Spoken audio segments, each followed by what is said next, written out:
The views expressed on the previous programs are those of the hosts, guests, and callers, and do not reflect those of the Beasley Broadcast Group, its staff, advertisers, or agencies.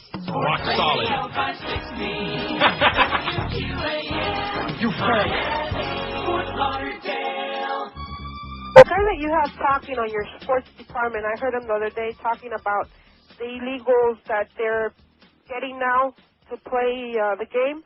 And, you know, it's very clear that he's talking about the Cuban illegals, okay? And I want to tell you that's very shitty for someone to talk that way about illegals because, you know, him himself is not a native here. He's not an American Indian. Everybody here has been an illegal sometime or the other, okay? And I don't like anybody talking like that about Cuban people, okay? Because, you know, he talks about like that about Cuban people. How about his nationality? He's a piece of shit, okay? There's nothing but rob to fear the poor people. That's how you know, that's the American fucking way. So don't talk about Cuban people that way. Bunch of guys. All of America is tuning in to find out who will be the next Un-American Idol. Tonight from Kandahar, 5 talentless Taliban creeps face the judges. Who will be eliminated? Will it be Muhammad, or Muhammad? And now, the end is near. We will destroy the great Satan. And when they're done, each Un-American performer is judged on the spot by an Un-American Idol judge, like Simon. Well, Mohammed, I thought your performance was repugnant, repulsive, revolting. In other words, you're fabulous. Un-American Idol, where bombing on stage takes on a whole new meaning. Oh, Sama, you're so fine. You're so fine. You blow my mind, Osama. Oh, no. Un-American Idol, where even the winners are losers. It's 10:02, so Kimba was all excited about that lineup. We got the Beast on at 5 to 7 in the morning. Wow, good reason to sleep in late. And Hank's in Vegas. Is he on vacation now, or what's the story? Or we just don't know? I don't know. So the Beast is on 5 to 7 in the morning, who, of course, is a program director junior. I wouldn't be surprised Robert gets his own show pretty soon. Wouldn't you think? Any minute now. Any second. Well, we sure got a great response on this poll we got going today, and wow. And George, the good news is that his wife found Dreamfields pasta at Publix. Yes. And had some last night and agreed with me 150%. That's right. It's great. Not only no different, but if anything, better. Yeah. If anything. And we got more fiber. It's good for you. Can't wait to take advantage of that fiber. Well, what's this thing about 42 carbs and only 5 digestible? Read this stuff, okay? We got it right on our website there, for Christ's sakes. Just get with it. Now, when they apply that science to rice like they were talking about, and then to wheat. Taters. And taters? Oh. Won't that be great? We'll be in heaven. Exactly. Attacks leave Iraqis and U.S. troops dead. More of that good news from Iraq. Just very briefly now. We don't want to, overdo this. The U.S. military today reported the deaths of 2 U.S. service members in Iraqi combat as bombings and shootings left 5 Iraqis dead, according to the police. In another development, kidnappers released U.S. reporter Jill Carroll. Well, we got that whole story about, we'll probably spend at least an hour on that. You go, Jill. The deaths of U.S. soldier and airmen, which brought the U.S. troop death toll in the Iraq War to 2,326, occurred in separate incidents. 2,326. Keep that in mind. Just keep saying it to yourself. 2,326 dead people based on a pack of lies, absolutely for no reason whatsoever. And here's Jill again, where there's that picture where she's got those schmatas on, man, got her head covered. See, one thing, like I told George before the show today, about most of the world's religions were invented by men. So most of the world's religions treat women like crap. That's right. Now, when women get clever enough to start their own religions, then men are going to walk around with, burqas on and, all covered up and like that. Unclean, ooh, like that. Yeah, that's right. Payback is a bitch, you guys. Just like that illegal just said on there. Oh, she was a real rocket scientist. Let me say it again. Lou Dobbs is right. He's blowhard with a bad weave, but nevertheless, he's got a bad piece. Who's the most macho? That was our poll question yesterday. 1,294 votes. Clint Eastwood, 227. I still say, if you're going to be a macho guy, you got to be able to speak. Hey, punk. What do you think, punk? He can't speak. I know what you're thinking. Janet Reno, 191. Yeah, he whispers, basically. He's just a whispering guy. Well, whispering guys aren't macho to me. I don't know about you. All depends upon what they're whispering and where they're whispering it, like in your ear. 45. Janet Reno, 191. She's macho, all right. Guys are terrified of that bitch. Jim Mandich, 185. All right. Sean Connery, even though he went to Michigan, they don't hold that against him.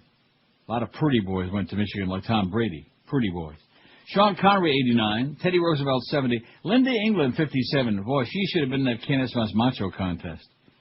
Charles Bronson, 52. Man Colder, 48. Guarantee you she's packing something. Yeah, and out of Ernest Hemingway, 48. John Wayne, 45. Marion. Steve McQueen, 42. Even in spite of, hey, you got to be Bush when your name is McQueen. You better be macho. That's right. And he was. 42.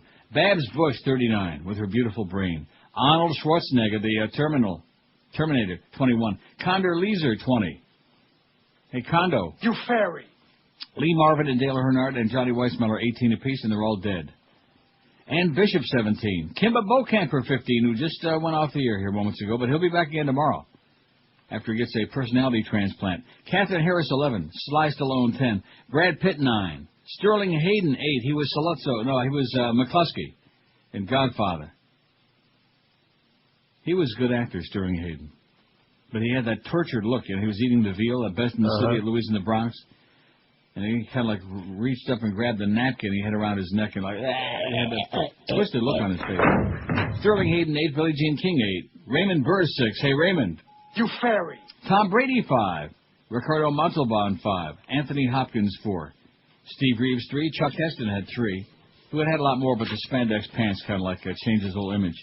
Lloyd Bridges, 1, and Man Murray had 1. You go, man. All right, nice mustache. And I still like her music. I don't care what you say. You can play all that. I like her music. I don't like Snowbird all that much. Wasn't that the one, Snowbird? I don't know. What is that? Da-da-da-da-da-da-da-da. Isn't that how that goes? Da-da-da-da-da. You got that. That was one of her big hits. I don't know why. It sucked. Here's a fax that says... Yes, it's Snowbird. I beg your pardon? It's Snowbird. No, the fax didn't say that. That's Snowbird. It's a fact. Please add Cella's cherries, chocolate-covered cherries. Is that Cella or Cella? We'll just put chocolate-covered cherries on it. Oh, York peppermint patties. How did we leave that off of the... We forgot. Thanks, Andrew and Boca. P.S. Love the CD. It's great. He said, how are we doing on that? We got $2,100 yet? I'll do 1,000? Huh? We got 20-something. 20-something, and that's the end of that. Okay. Really good idea. That's the worst we've ever done by far. We've never even come close to such an embarrassing and deflating and humiliating experience as the about 30, man. Campaign. Just tragic. It's on our website there, right near the Dreamfield pasta. And also, I'll say it again, I'm glad you went out and got it, because you and the Beast got the pasta, and you both verified what I told you. Right. We haven't had one fax, one call. And you know, because of the fact that it's just zooming off the shelves at Publix, that somebody out there is buying it, and it's not because they just all discovered by osmosis how great it is. This is life-changing. Exactly, life-changing, and you can lose weight eating pasta. But nevertheless, don't thank me for it, because I'm used to it. I'm used to the indifference. Hey, Neil, screw you. Oh, no, I don't think so. What's your all-time favorite candy? Oh, that was the raspberry, Tommy said. So Josh discovered a tremendous website, although I will say they made one bad mistake. And well, it was pointed out to me by Gary Sarner. Really? Yes. Old wax lips Gary Sarner? Yes, that's him. That's what you said before the show today. You made some constant I thought that was Dan Marino. He said that was a big candy for him. Still is, I guess. Was it really? Wax well, that explains a lot. Maybe that's why he looks like that, like he's sucking on a persimmon. Anyway, so Gary Sarner, now, why did he do that? Was he actually listening to this show? He must have been listening, which I can't believe that. God almighty, Gary Sarner, a nitwit like that. Hey, it's not kosher to listen to the show, Gary. It's trafe. Hey, you were talking baseball for a while there, so... No, I was not talking baseball. You were talking about Barry Bonds. Those athletes, yeah, see? Get out of here. Probably drew him in. No, but anyway, the website is oldtimecandy.com/candylist. But anyway, if you go to oldtimecandy.com, that's all you really need to do. And it's got just about every candy that was ever invented. And not only that, but you can order it, including some that you thought they weren't even making anymore. And for the ones that they're not making anymore, like, what was that one, Marathon? They've got a substitute for that. Yeah, we left off some very obvious ones, but we've tried to add them on today, and we'll probably add some more. This is a good poll. We didn't put candy cigarettes on there. Now, but the thing I want to point out to you is Smarties. For a website that's as candy-intensive as this, you'd think they would know their Smarties better. Well, the picture they got of Smarties is a different product. They're like Necco wafers. That's not Smarties. They're not so Smarties. Smarties come in a box, and they're like M&Ms. Although it's primarily a European, and Nestle's makes them, European and Canadian thing, eh? Smarties, very big. So get with it. You better learn your Smarties there at oldtimecandy.com. But it's a great website, and of course, Cella's chocolate-covered cherries is on here. How do you say that? If it's Spanish, it's Cella's. If it's Italian, it's Cella's. I guess you better click on it and find out for me. We call them chocolate-covered cherries. Oh, I see. We could have, actually, if we'd have known about this list originally, we could have just put this on there. Eric could have just pasted and copied and twisted and yanked, and the whole thing could have been on there. Although some of these really technically aren't candy, like gum. I mean, gum to me is not candy. They got gums on here. Is gum candy? Yeah, technically. No, it isn't. It is not. What are you talking about? Technically, it's candy. Based candy, on what? It's got sugar in it. It's candy. I see. Like spaghetti sauce that's got sugar in it is candy? Yeah. I see. What's your all-time favorite candy? We already got 800. What do we got? 818. I think we got a shot at 1,000 today, Josh. Oh, you sure? Got a. I'm pretty confident today, even with our diminished audience. By the way, the new sales guy, Chris Jones, is great. He accomplished more in one day, or in 5 days anyway, than his predecessors in 5 years. Nice going, Chris. And, of course, all sorts of mixed messages on there, like Duff. Duff is, oh, brother. I'm kind of lukewarm about Duff, you know what I'm saying? You fairy. Although she did come in this morning and said, no, a few times, like that. What? Anyway, here's the, what's your all-time favorite candy? Over 800 votes already. This is good. Snickers, 112. That is no surprise. No. I didn't vote for that. I voted for a score. I voted for the Hershey with almonds and toffee. Josh, what did you vote for? I didn't get to vote. Well, what would you have voted for? You're not going to like my answer. Well, you're going to say Reese's? Yeah. Right. Oh! I was going to say, we're not going to judge you, but I changed my mind. Got a lot of company. There's 78. People are tainted on peanut butter for some reason. Second place, Reese's. Now, we could have put Reese's, because if you look at this list here, Reese's Peanut Butter Cup and then Reese's Pieces, but it's the same crap. I mean... No, not at all. But it's not? No, Reese's Pieces has no chocolate in it. So should we put that on there as a separate one? If you must. Go ahead. Reese's Pieces. Yeah. Reese's, anyway, it's got 78. It's second right now. That's shocking to me. The people out there have got such bad taste. M&M's 40. M&M Peanut has got... About 30, man. See, nobody other than Snickers and Reese's have a big number because they're all like divvied up real even. Hershey Bar, 29. How pedestrian. How boring. Kit Kat, 27. Too bad we can't play that Schmidt Cat bar. I don't think the beefs are real good in that. No.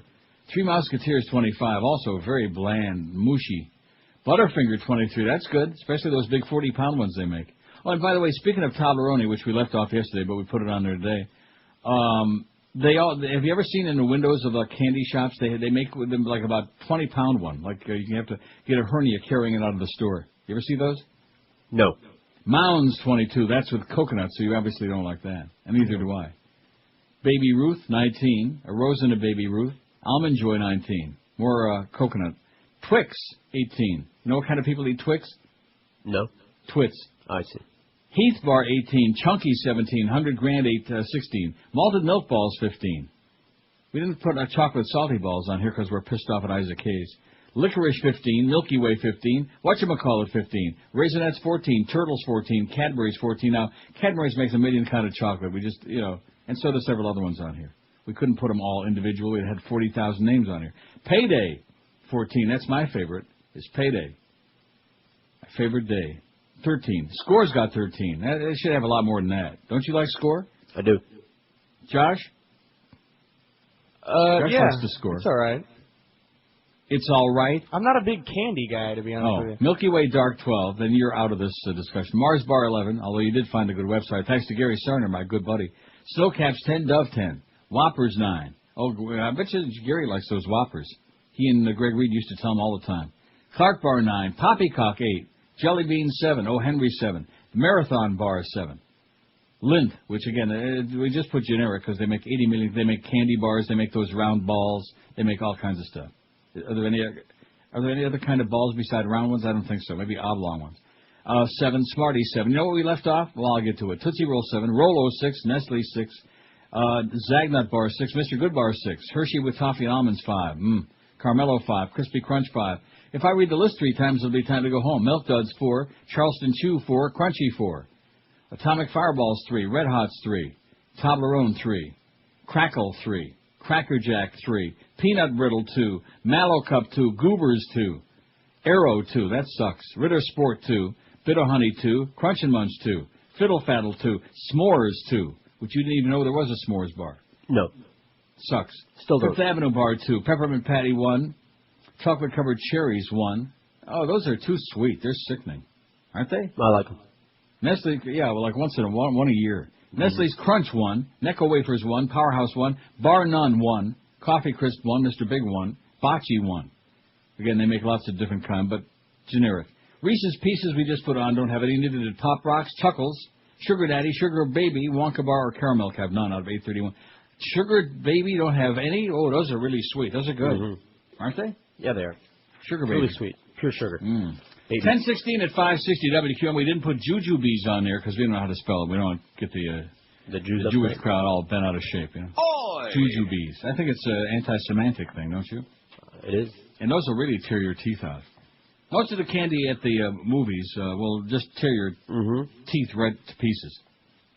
In fact, I think the dental industry's probably got like stock in that. But this instant.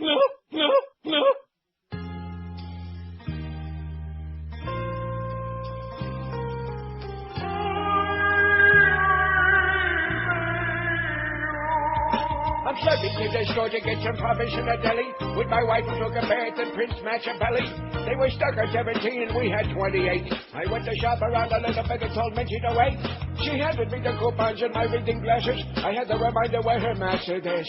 It was hanging over the counter, the potato salad. Parting out a tune like a Minty Cat symphony. She said, what lesson of guidance should I be learning? I'm standing here all day and my feet are burning. I better get the hell of all, we're going to be late.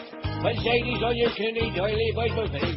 At the ladies buffet, they got soft food there. I had to do that, there's a lot of hubbub and dirt. I only hope the dessert tray is nice and moist. Dry pastry makes me clutch.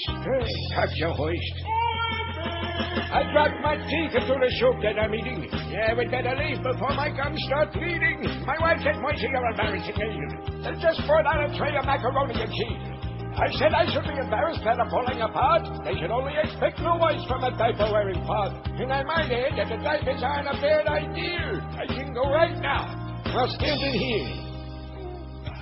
We motioned to the cupboard to the dinner full of flowers. For me to back out, it only takes a couple hours. She said, why can't you show me a new place, you snook? I said, try the kitchen and learn how to cook. Not that I should complain, I had enough guilt to take home a doggy bag of fried smoke.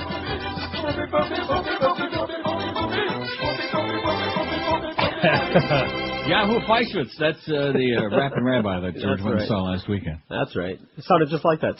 I'll bet he did. I got a really good one for you that we left off. Oh, this website, by the way, thanks to Gary Sarner, man. We always liked him a lot, didn't we? What would we do without him? Yeah. Oh, let's try to see how that goes. Let's make a list. Good and Plenty. Oh, Good and Plenty, because we were talking about licorice. Oh, man. Now, soft and chewy licorice candy. A lot of you people are going to be very pissed off with me when you get done with the show today, and a lot of you will die as a result of it, but you'll die with a smile on your face. I love Good and Plenty. Yeah. That's another one, the movie theater candy. That's right. Soft and chewy licorice candy. Oh, yeah, you got to have a box of Good and Plenty and a box of Snow Caps or Nonpareils. And the box makes a lot of noise, so you can annoy the people around you while you're eating. Right, you just shuffle them. What about Twizzlers? Do we have Twizzlers on there? I beg your pardon? No, we don't. He just has licorice on there, but Twizzlers comes in more of the flavors than that. So Twizzlers? Right. Let's put Twizzlers on there. You want to put that on there? Yeah, a lot of people like Twizzlers. Okay. They buy it by the well, don't forget Good and Plenty now. Right. I mean, if we're gonna go to this list that we got here from this web, the website again is oldtimecandy.com. We should start. Oh, Whorehound drops, but those are cough drops. No, they have cough drops. Whorehouse drops. Yeah, Whorehouse drops. What do they drop? Pants. Yeah, they got gum, like Beeman's gum. Oh, I used to have an uncle that sold Beeman's and Tea-Berry gum. He was a gum salesman. How'd that work out? I don't know. He was kind of a schlepper. He was a goy. Sour Patch Kids. Oh, that's very big here. That's a Canadian thing, I'm pretty sure. I like Sour Patch the Kids. sour candies. Huh? I like the sour candies. Do you really? Yes, I do. Well, fits right in with I'm a your sour apple, yeah. home situation. That's right. Yeah. Well, no, they got on here like Smith Brothers cough drops. They're not putting cough drops. Although, I'll be very honest with you, most of us did eat cough drops because they tasted like candy. Oh, Jujubes is on here. How do you like that? Ooh, Mamacita, Jujubes is on here. Now, I got to look that up. Now, what I was starting to tell you, which I probably shouldn't tell the audience this, it's a bad, bad move by me. You will be dead. Is that if you go on this website, click on whichever one, like, here, I'll click on Jujubes. You see how you spell it? Jujubes. Let's get that on there. Assorted fruit flavors. If you like them soft, it says try putting them in the microwave for a few seconds. Not too long, you'll have Juju goo. Oh, God. Anyway, you can buy this by the case. You can order these. They'll send them right to you real fast. Don't do it. It says 15-ounce size, case of 24 is $16.99 if you don't need a whole case. Single boxes available for 79 cents each on the Pack-A-Bag page. This is a wonderful thing for people who want to kill themselves with candy. Oh, God. Jujubes. Now, I don't recall, that box doesn't look familiar to me. Are you looking at it? It's got a green box. But the individual candies, that's obviously it. Little tiny, like chewy little pieces. Right? Little chewy bees. All different, multicolored. Boy, I'll tell you. It's a miracle that any of us are still alive, to be honest with you. And you wonder why, why we croak? God. Hey, that Dreamfields pasta, I'm going to tell you again. I spent a lot of money for that because I spent more on the shipping than I did for the product. Yeah, likewise. It was like $16. In fact, I don't even know. For all I know, they might have it in the supermarkets here. I haven't looked for it yet. What a schmuck I am. I got cupboards full of it. It is the best. And even if you're excited about it, because you're such a hard ass, you're hard to please. Yes, I am. And you're just all whipped up to a frenzy about it. Now, at the risk of not finding any more of it, where did Crystal find it? What Publix? The Publix on Sheridan on the way to the beach, which is our Publix. Oh. Like east of US 1 Publix. Well, I don't have to worry about it anymore because I got that case coming, so. No, you got your case all right. That's right.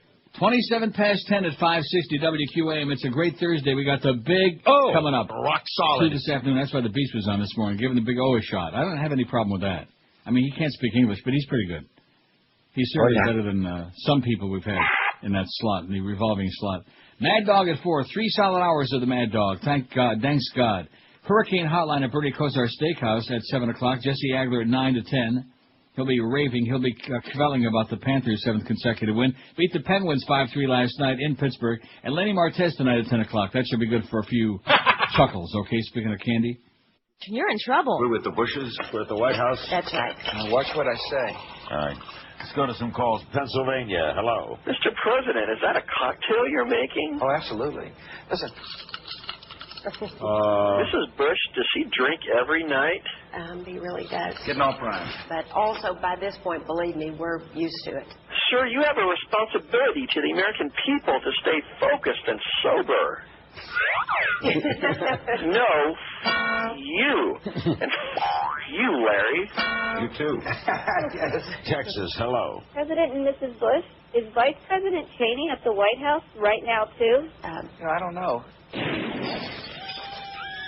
He is. Yeah. It's 10:31. And guess what? Another one we left off, although we did talk about Red Hots. Jawbreakers. Right. Yeah, Jawbreakers. All right. Now, the boxes they're showing here say Jawbusters. Okay. But anyway, it's Jawbreakers. It says, take it easy with those baby boomers' teeth, the size of about 3/8 of an inch in diameter. They're roughly 17 in a mini box. 24 to a case for $4.99. This is disgusting. It's a damn good thing I'm not on some kind of a candy jag right now. Oh, man. Yeah, on a jag nut? Yeah. Did we put that on a zag nut? We did put that on, right? We did.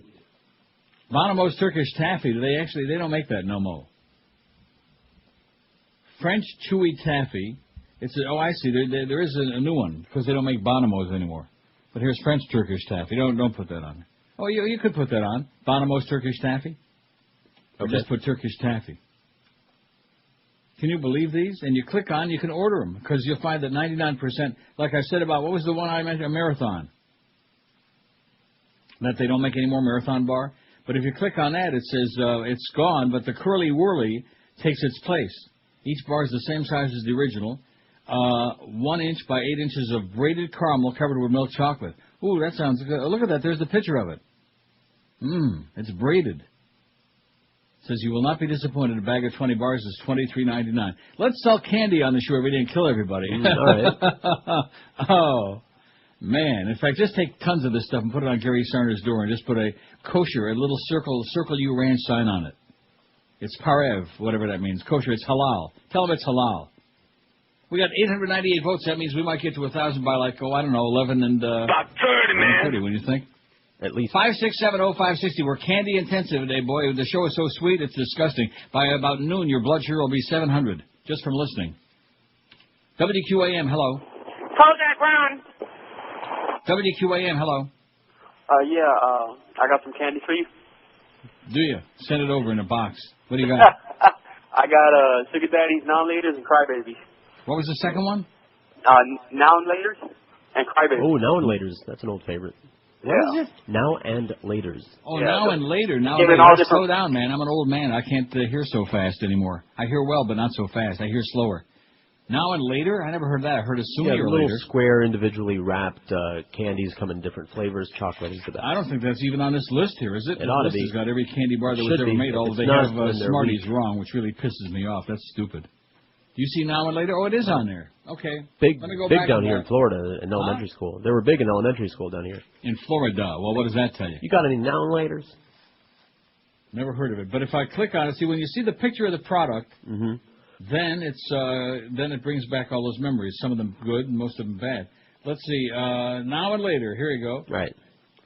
Never saw them. See, they're individually wrapped, no, so you can have some now and then have some later. 7 flavors, 4 individually wrapped taffy squares in a 0.56 ounce box. A box of 48 bars, $6.99.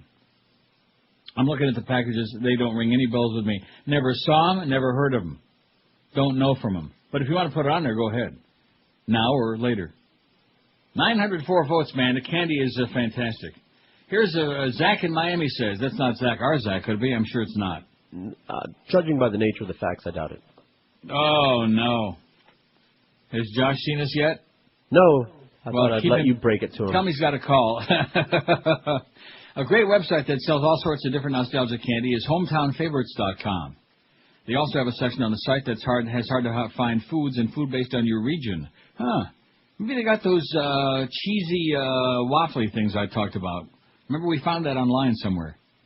Cheese waffles? Whatever those are called. They come in like a tube, tube. Yeah. Yeah, and you never found those, did you? You know what I'm talking about. I do, but they're like two thin orange wafers. They're real orange, like with lots of artificial coloring in them, probably kill you. Then Zach in Miami continues, says, by the way, is Josh hot? He sounds really cute. The gays in Miami want to meet him, so please send him on an appearance at Twist in South Beach. Could you put a picture of him on your website? Love the show. Zach in Miami. Hey, Zach. You fairy. Oh, God. I think there is one Josh, you got a following out there. Yeah. Okay. I'm going to go play in traffic now. Twist I'm going to go twist in traffic. Yeah. Josh says, twist this. Twist one up and then of course, twist on down. Say, okay.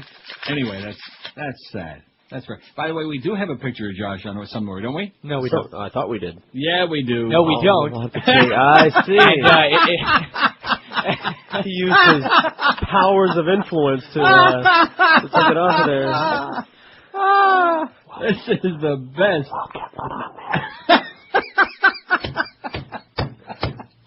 I'll get one from his mom. And a picture, where are those pictures? Let's see. Oh, here it is, pictures. They haven't been changed in like 5 years. Yeah, right where it said the needed burqa. Needed burqa. Let's see. There's George's tattoo adventure. Jessica Simpson and George. The cast of QAM. Is that where it is? That's where it should be. Oh, we don't have a picture of Josh? There's not a picture of me up there, I'm telling you. There was for like a couple days. Oh, there's Miguel looking like a deadbeat. We're going to have to Greg take Reed with measures. that phony smile on his face. Well, you know, we don't have a picture of the There's new... Boca. We don't have a picture of the new regime on there. I'll have to work on that, too. Oh, well, you never get... Josh will never let you take his picture now. Oh, there's Hank looking... Hey, it ain't up to him. Hank looks like he's at a carnival with his head, you know, those things where you put the head through on a phony body. I'm not going to get a picture of Josh posing. No, you'll have to sneak one. There's Mo and Gildy. Oh, my God. And Mo is saying, look at that. And there's Mad Dog looking like about 90 years old. That's bad. Even what's-his-name is on there, Goofball Engineer. Oh, there's Clarence on there. Look at that. Look at her. And there's George Schmendrick, our engineer. Who's that in the upper right? Oh, it's you and Joe. Your buddies. Look at that. Arm in arm, hand in gland in hand. Tight. Wow. So there you go. So we did have a picture you on there once upon a time. It was on the home page for like a week. Yeah. And we took it off because Zach was hot for your body or something like that. I'll get a better one. Just wait till the next time you I would say, to answer your question, Zach, more like lukewarm. Okay, that would be my answer, not lukewarm. Actually, Zach, I'm hot stuff, but you'll never see it. Oh, good God. Ted Turner blasts the media, Bush, and himself. Old Ted Turner, guy with a lot of money. Yeah, a lot of money. Ted Turner took shots Tuesday at the media for its coverage of sex and violence, at himself for losing control of the news network he founded, and at the Bush administration for going to war in Iraq. You go, Ted. It's probably that Jane Fonda influence rubbed off. The outspoken billionaire philanthropist made his comments as he was being honored for promoting global understanding. That's interesting, because I can never understand a damn thing he says. He mumbles. There's an awful lot of superfluous news. The pervert of the day and someone that shot 7 people at a fraternity party, Turner told a crowd gathered at a downtown hotel in Atlanta. Who needs it all? Well, what are we going to do without the pervert of the day and somebody who shot 7 people at a frat party? Turner, 67, said he regrets losing control of CNN, which he founded in 1980, to Time Warner Inc. after its merger with America Online. I had a sacred trust there, and I let it go, Turner said. I thought there was no way they could phase me out. I was wrong. In 2003, Turner resigned as vice chairman of what was then AOL Time Warner Inc. Then last month he said he wouldn't seek re-election to the board of what is now simply Time Warner. As for Bush, Turner didn't mince his words. Don't mince your words, Josh. You'll be getting more faxes like that last one. We can't afford the war in Iraq, Turner said. It's a big waste of time. I wish we would say, we won and we're going home. We shouldn't be there. Bombing isn't a way of changing people's minds. You do that with education, he said. Bush lacks a true understanding of the world, Turner said. We had a president of the United States who had been out of the country only once before he was elected, he said. And that was to Mexico. Big Timus. And he added, and this guy has his finger on the nuclear trigger, too. A reformed alcoholic, but nothing wrong with that. Not that there's anything wrong with that.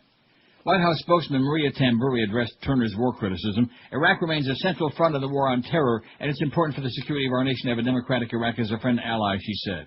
She had no immediate comment on Turner's remarks about the president's booze use. Bush pleaded, well, we know that. Turner, who was awarded the annual Delta Airlines Prize for Global Understanding administered by the University of Georgia, was asked after the symposium whether he would consider running for president. I've thought about it a lot, he said, adding that he's almost 70, his chance has passed. Well, can't you see that? Ted Turner for president. And then Jane could be the first lady. That's why he's not married to her anymore.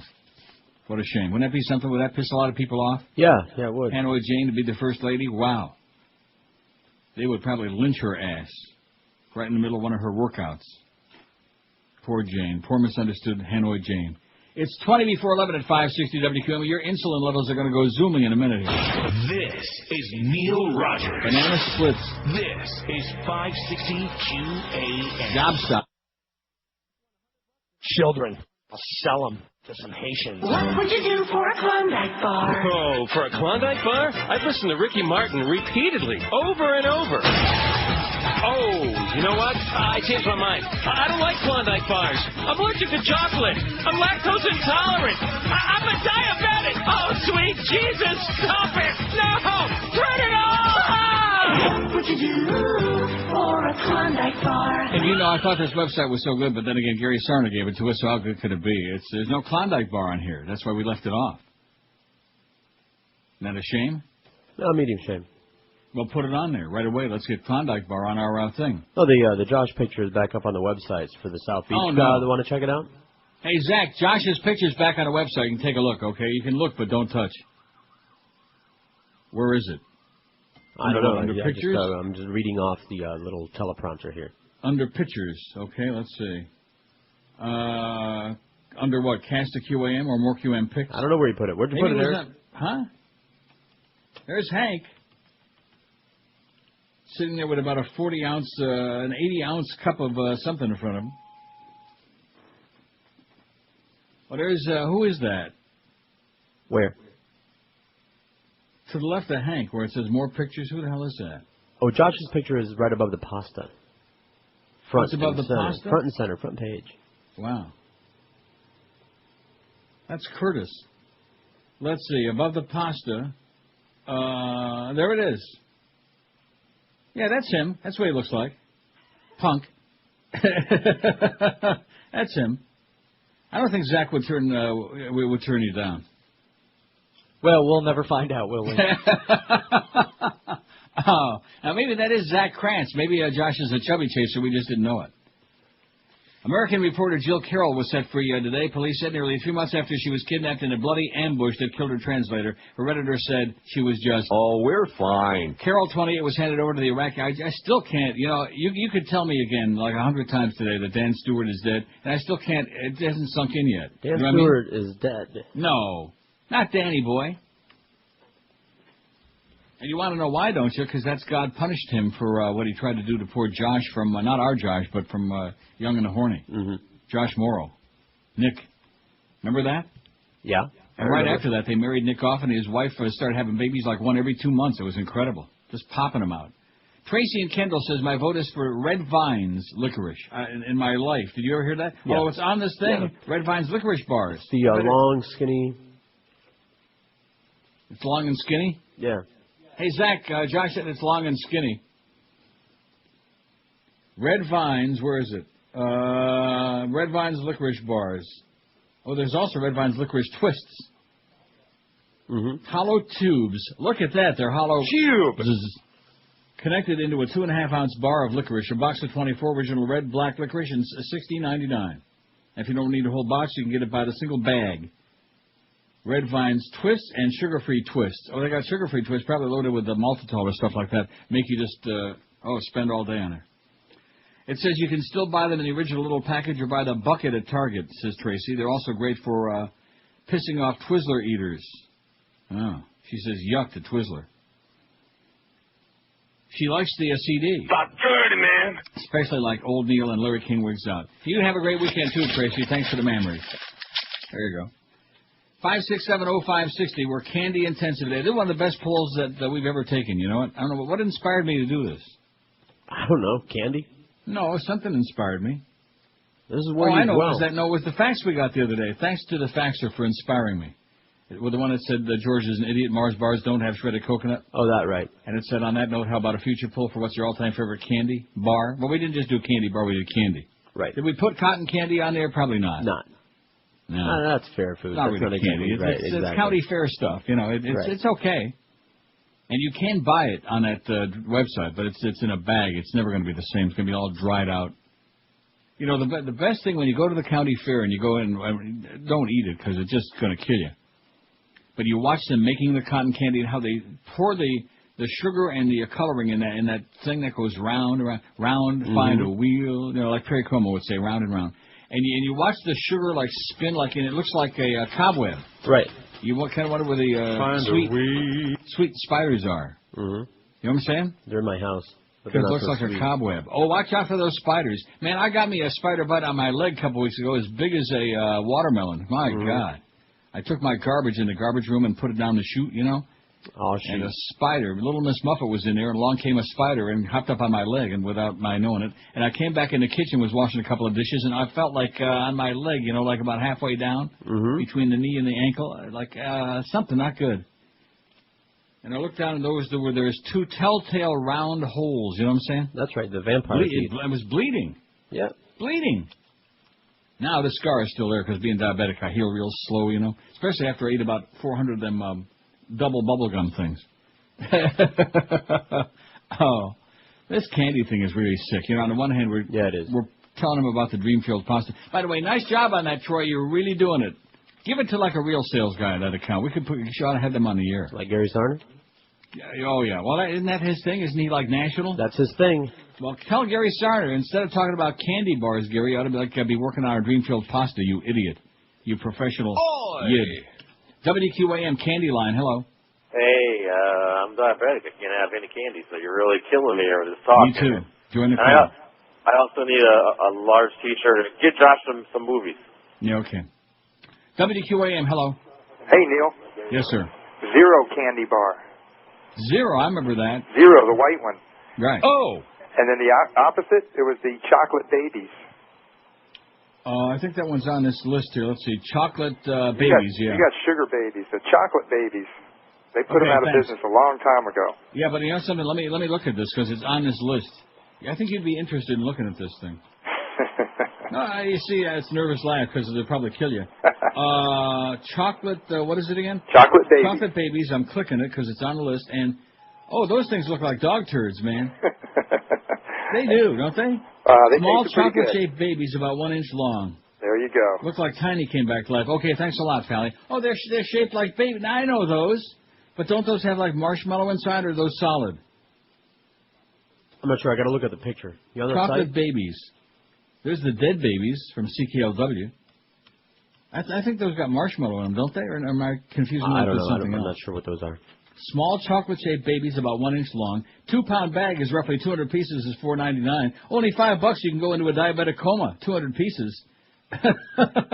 Oh man. Yeah, they got something in them, but I've never had those. It said when chocolate babies are very fresh, they'll stick together. We recommend you open the bag and expose them to the air before eating, because they stick together. Well, chocolate babies do have a tendency to stick together, and white babies stick together, and that's the problem. We got 966 votes. We could be close to 1,000 by the top of the hour, and Josh said, you'll never make it 2 days in a row. He's just PO'd because Zach turned him down. Oh, bonbons. It said. All right, it's kind of generic. I can't, huh? It's kind of generic, but sure. Well, let's see if it's on this thing here, although they missed out on a lot of good stuff. I don't think that's a brand as opposed to an all-inclusive term for any round chocolate ball. Ice cream covered with chocolate. Yeah, I do know what bonbons are, but that's not... Where do you buy bonbons? Anyway, just the box of candy that you get at Valentine's Day, those are bonbons. No, whoever sent this... And look at the... Oh, I thought it said Frankenstein. It said Blankstein. I'm sorry. Ice cream covered with chocolate. Now, those are bonbons you buy like at an ice cream place. Like at Laura Secord here or like somewhere there. I don't know. Who the hell knows? Gallup poll. In shift, more Americans now call themselves Democrats. Well, we don't have too much choice at this point. In perhaps a historic shift, more Americans now consider themselves Democrats than Republicans, the Gallup organization says. Republicans had gained the upper hand in recent years, but 33% of Americans in the latest Gallup poll now call themselves Democrats, those favoring the GOP 32%, 1 point behind. Gallup says this widens a bit more once the leanings of independents are taken into account. What is that? Oh, I'm cutting the styrofoam off my chili dog. Oh, I thought maybe we'd like opening a big box of candy, it sounded like to me. Independents now, or I thought maybe we had a scratch. Independents now make up 34% of the population. When asked if they lean in a certain direction, their answers pushed the Democrat numbers to 49%, with Republicans at 42%. A year ago, the parties were dead even at 46%. In fact, I think the dead part is right. Dead parties. The shift indicates, Gallup says, why its poll showed Democrats leading in this year's congressional races, and it was taken from January through March. January through now for the national sample. And Gallup, of course, tends to be right-wing. Oh, there's Barry Bonds with his fat ass. Look at that. Did you see that? No. Maybe that's why Josh likes him so much. Oh, Zach says... I didn't realize this is going to be a serial... I don't think I should read this. I think you should. Oh. Yeah, because you're a Schmidt disturber, man. That's why. You want to take Josh off. Yes. Zach in Miami. See, well, I'm not the one that put that picture back up there. I didn't either. Zach says, you're cute, Josh. Don't be shy. When and where should we meet? We'll have a good time, I promise. I know you're a little interested, or else you wouldn't fight it as much as you do. Remember what I told you? Too. I'm cute, too. We're like a great couple. Once he goes, Zach, you don't go back. Can I email you? Oh, brother. Woo! Mark it down. Thursday, March 30th, folks. About 30, man. The day that Josh gets propositioned right on the air on the show by some queen out there. Oh, this show works wonders for me. What? Beg your pardon? I said this show just works wonders for me. Yeah, between this and that great deal they cut for you. In honor of the new working for free. And by the way, they said they'll be happy to let you work for free. No problem. What is that? It's Love is in the Air. Oh, yeah. You can smell it. I'm dedicating this to Josh and Zach. Rectum. Okay, that's enough. Florida subpoenas voting machine. I don't know if we can say subpoena. Voting machine companies. The Florida Attorney General's office issued investigative subpoenas to the 3 companies certified to sell voting machines in Florida. They're bad machines, man.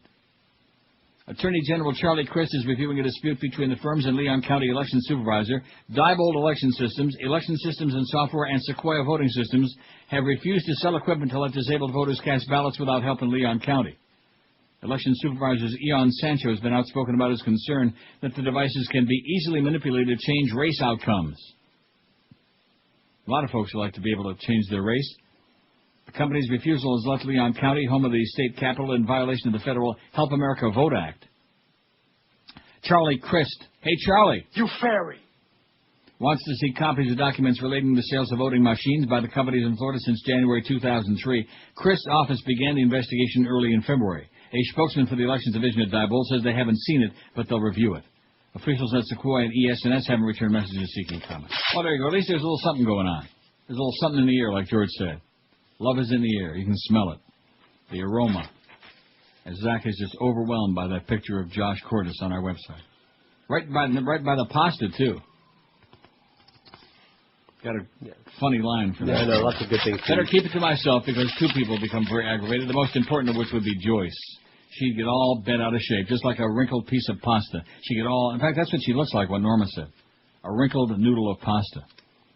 10:56 at 560 WQAM. Being outdoors in South Florida a lot, you really need to have comfortable shoes to do all your waddling around, your shuffling around. So the only place to go is Brandy's Shoes in Pompano Beach. Be sure and tell them that Brian Schmutz sent you in. Brian, of course, is back with us. We're ecstatic to have like a real sales guy back. He won't be around too long. Brandy's carries major brands like Florsheim, Echo, Mephisto, Rockport, Hush Puppies, New Balance, tons of other name brands in all sizes for men and women. They even carry wide widths and hard-to-find sizes, too, at Brandy's.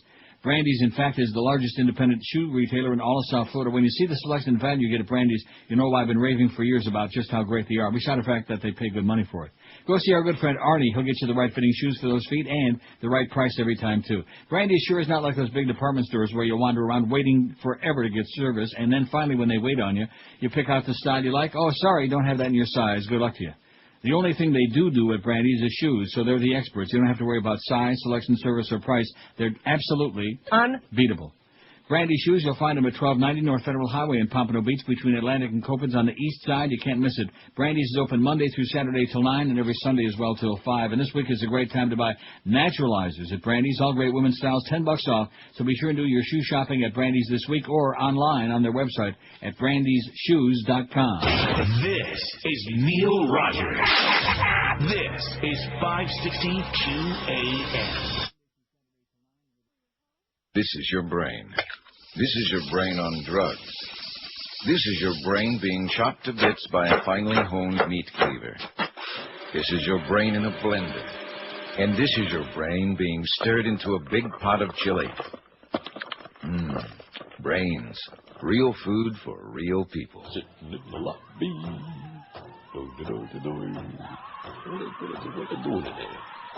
are they singing about it? Are you new lobbyist in place for Mr. Abramoff? Yeah, that's right. Mohammed David, former star of stage, screen, radio. What do you know? What do you say? Super Chief Hightest, we'll see you now.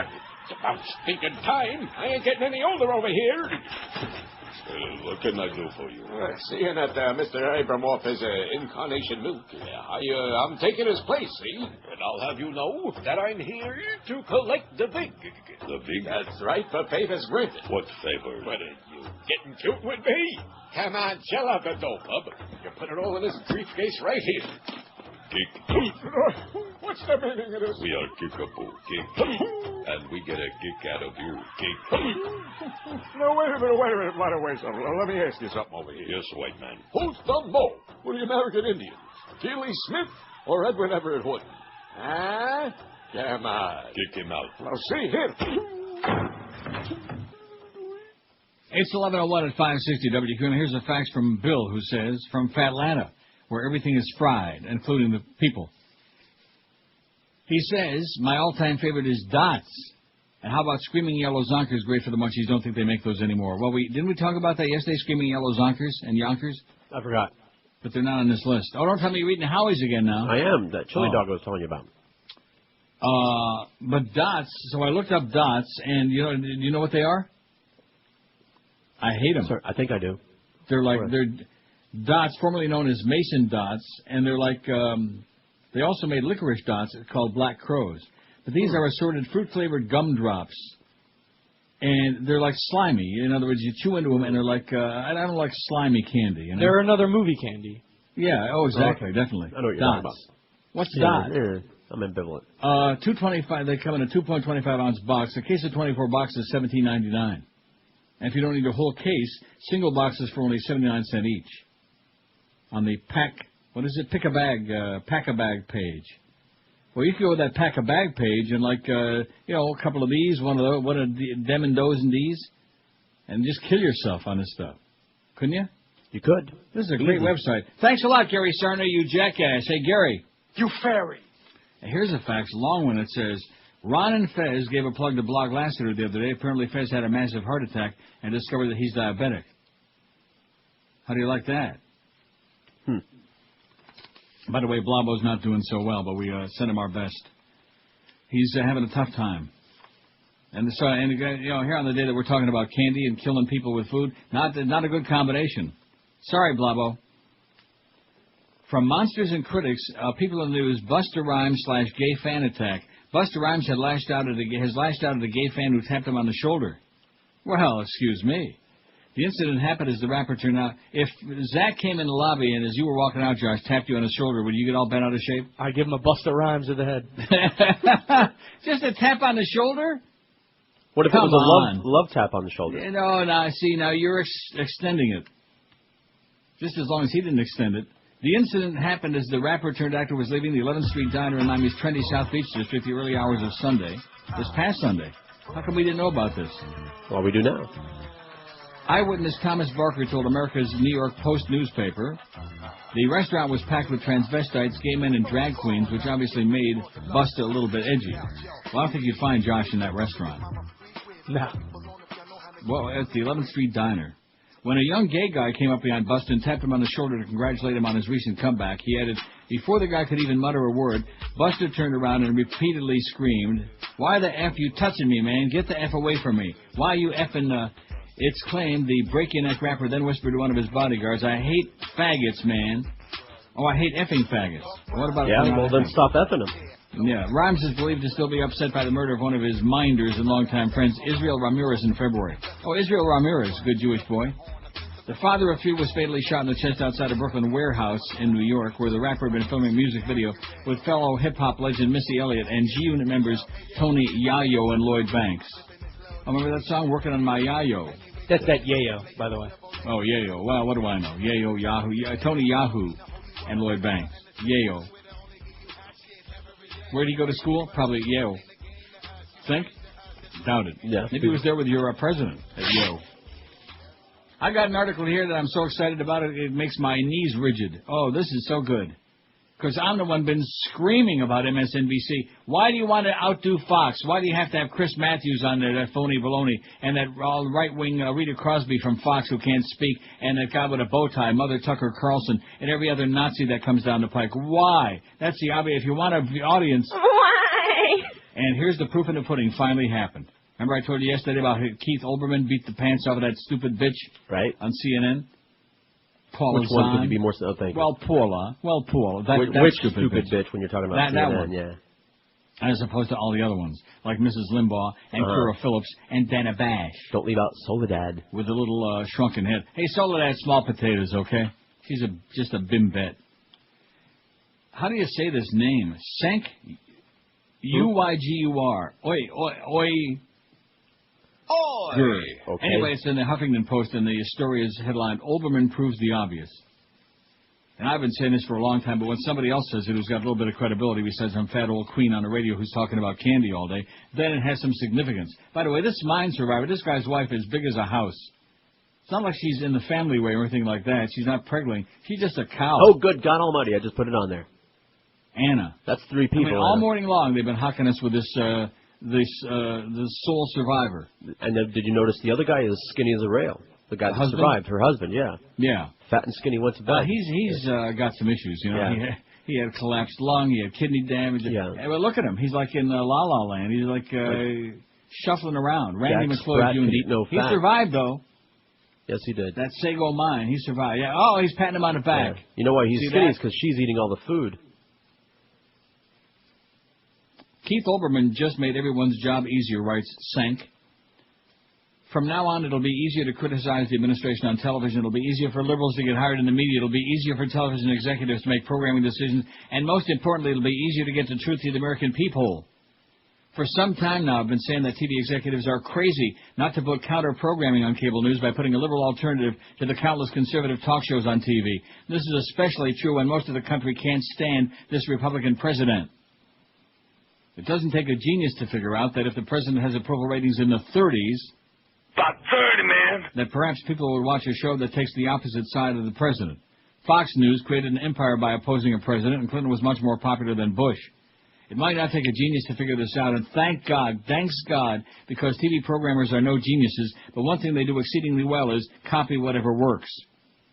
Now that Olbermann has proved my point right by moving past CNN and the ratings, TV executives should be scrambling as we speak to get more opposition voices on the air. Anyone got Phil Donahue's number? No, not him again. Dust his old ass off again. Talk show hosts are famous for taking credit. And how about that great show with, what's his name? What's his name? The wrestler, Jesse Ventura. Oh, right. He did one show. Mm-hmm. And that was the end. That was about the shortest TV experiment in history. Give him a it was chance. like the first time Letterman was on the air. He did, I think, less than 1 week. Some kind of a daytime talk show at 12:30 in the afternoon. Remember that? Mm-hmm. And that was the end of that, and then they stuck him on when everybody was asleep. Talk show hosts are famous for taking credit for their predictions, which are usually fudged or already obvious. I told you the sun would rise tomorrow, and it did. I'm no exception. My prediction falls into the patently obvious category. Here's one example of what I had been saying about the promising possibilities of liberal programming on cable news. How about this for a strategic direction? Put on at least one person who will represent half the country who voted for a Democrat and who now can't stand Bush. That figures up to about 60% of the country at this point. Does anyone want to make money in this country anymore? More than half the TV audience is just sitting out there waiting to be scooped up, and there isn't one television executive sensible enough to go pick them up. Olbermann isn't anyone's definition of a flaming liberal. He's just a reasonable voice of opposition to the insanity and incompetence of this administration. He doesn't make a big point about being a Democrat or a liberal. To my knowledge, he doesn't make this point at all, partly because it might not be true. From time to time, he takes on the administration and the conservative talk show host, and he does so with increasing fervor. And when you look at that, what do we see now but much, much better ratings? His ratings have gone up 41% in the last year, while O'Reilly's have gone down 24%. And he's just passed the insipid Paula Zahn. By the way, when's the last time someone said, hey, did you hear what Paula Zahn had to say? Olbermann is rallying from being significantly behind, having practically no lead-in. O'Reilly's been around for much longer, and Olbermann hasn't really come that close to catching him yet, but obviously he's trending way up, and O'Reilly is trending significantly down. That's the kind of language TV programmers can understand. Now imagine if he had a really strong voice of opposition on TV. One thing O'Reilly does right is that he doesn't mince his words or hide his positions, though he does comically pretend to be fair and balanced. Like him or not, O'Reilly is a booming voice for his side. Now imagine if the opposition had an equally strong voice on the other side. In the latest polls, not only is Bush's disapproval rating near or above 60%, but his strongly disapproved number is an astounding 45%. Strongly disapprove. That basically means 45% of the country hates him, like poison.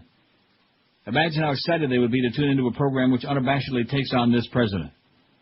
Olbermann's ratings are the tip of the iceberg. TV execs are going to start rushing to the lifeboats soon and try to find liberal shows. If you're still uncomfortable with the word liberal because you've been brainwashed by the right into believing it's a dirty word, then use some other word to describe the majority of the country that doesn't support this administration, but a rose by any other name smells just as sweet when the ratings come in.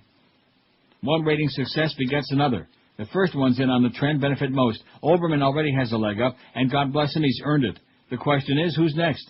Will it be Jack Cafferty at CNN? Can you believe they hired the loathsome Glenn Beck the other day instead of just one person to represent the other whole half of the country? But hey, CNN, Titanic, are all deck chairs in place? I don't know who's next, but I do know there's now hope for the future. We're a long way from a balanced conversation on cable TV. Having as many liberal hosts as conservative hosts still seems unimaginable, but we will get there one rating success story at a time. So Olbermann might have taken one small step for MSNBC, but he's taken one giant leap for the country. On the Huffington Post. How do you like that? Didn't I just say that? I've been telling you that for a long time. He's the only one. And Jack Cafferty occasionally, and of course Lou Dobbs during his born-again conversion to anti-Bushism. Or is that Bush? How did that bumper sticker go? Oh, yeah, I'm going to read it. That story had the most reads that day, the one about the bumper sticker, because it had the That's SH right. word. It had the I word. Right. Just amazing to me, you know. Who am I to choose, you know? I mean, as long as they read stuff, that's fine, because Josh works feverishly on there. He could be out having a good time with Zach on the 11th Street Diner. But no, he sits there working over a hot computer. 1,022 votes already. Ready for that? Ready. Well, look at that. L.A. agrees to pay family of slain rapper $1 million. Notorious B.I.G., whose real name actually was Christopher Wallace. Whose real crime? 9 years ago. I like this. See, Mrs. Limbaugh, she can't get it all straightened out. His real crime was what they called music. That was a crime against humanity. Now, 1,022 votes, but I don't want to read all of these, do I? Go down the whole list?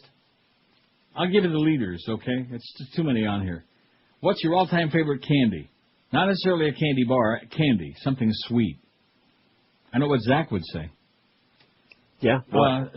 Snickers 138. He's just joshing. Put some sugar Snickers on it. 138. Reese's 97. Now, maybe you can explain to me again, because I don't I don't like mushy candy in the first place. And although I do like peanut butter by itself, it's mushy, so I don't like it in the candy. I don't like peanut butter by itself, and I'll tolerate it with chocolate. Then you so Josh will have to explain it to me. But what's the difference between Reese's and Reese's Pieces? Reese's Pieces does not have chocolate. It's peanut butter with a candy coating.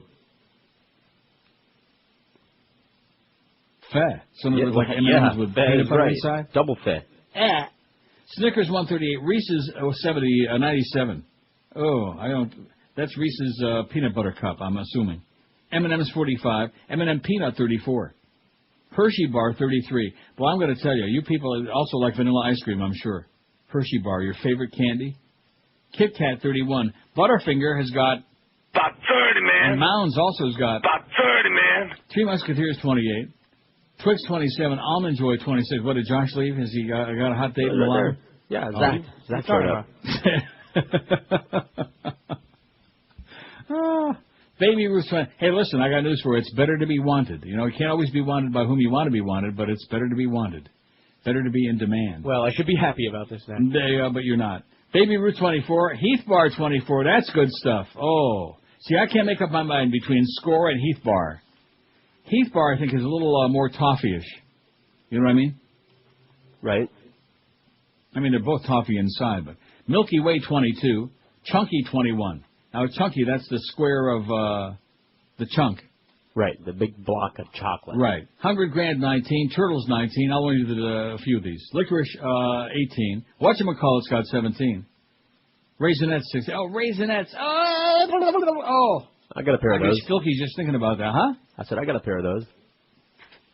Oh, seriously, the Raisinets, those are nasty. They're whatever. They're raisins. They're nasty. I mean, they're like an accident. Like somebody spilled chocolate on a bag of raisins. Goobers are better. Yeah, now Goobers. We got lots of Goobers. How's Gomer Pyle doing? He's fine. Is he doing just fine? You fairy. 11:15 already at 560 WQM. Don't forget. Flagship station.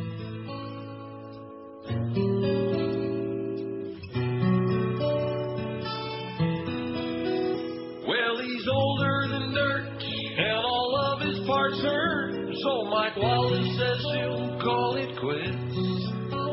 He's been there quite a while, all his clothes out of style. He's got gray hair under his armpits. 16 minutes is sad, they're losing their granddad. But Mike Wallace says it's time he goes.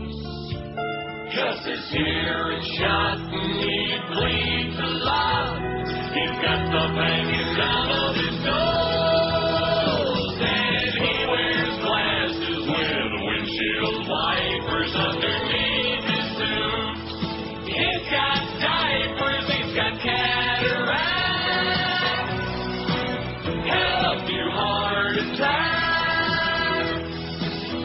He's got liver spots and his skin is droopy, and he has a tough time making poopy, but we're gonna miss Mr. Mike Wallace. It's 11:20 at 560, and guess what? We left one off that should be so obvious. It's on this list, by the way. Yeah. And probably unique among all the candies because it's the only one that you ate. Huh? I said, really? Yes. It's the only one you ate in this particular way. All right. Out of a dispenser. Pez. Right. Right. Pez. We just had a thing about Fez, didn't we? Mm-hmm. Or was that about Ron, whatever his name is, Bennington? Anyway, Pez. Right. Pez candies. Uh-huh. And you pop in that little dispenser that looked like a cigarette lighter. Mm-hmm. And just keep clicking it, and they keep popping out. Click it, and Pez would shoot right out of there. Matter of fact, I just heard for the next fundraiser we're going to have Neil Rogers Pez dispensers. Shaped like your head.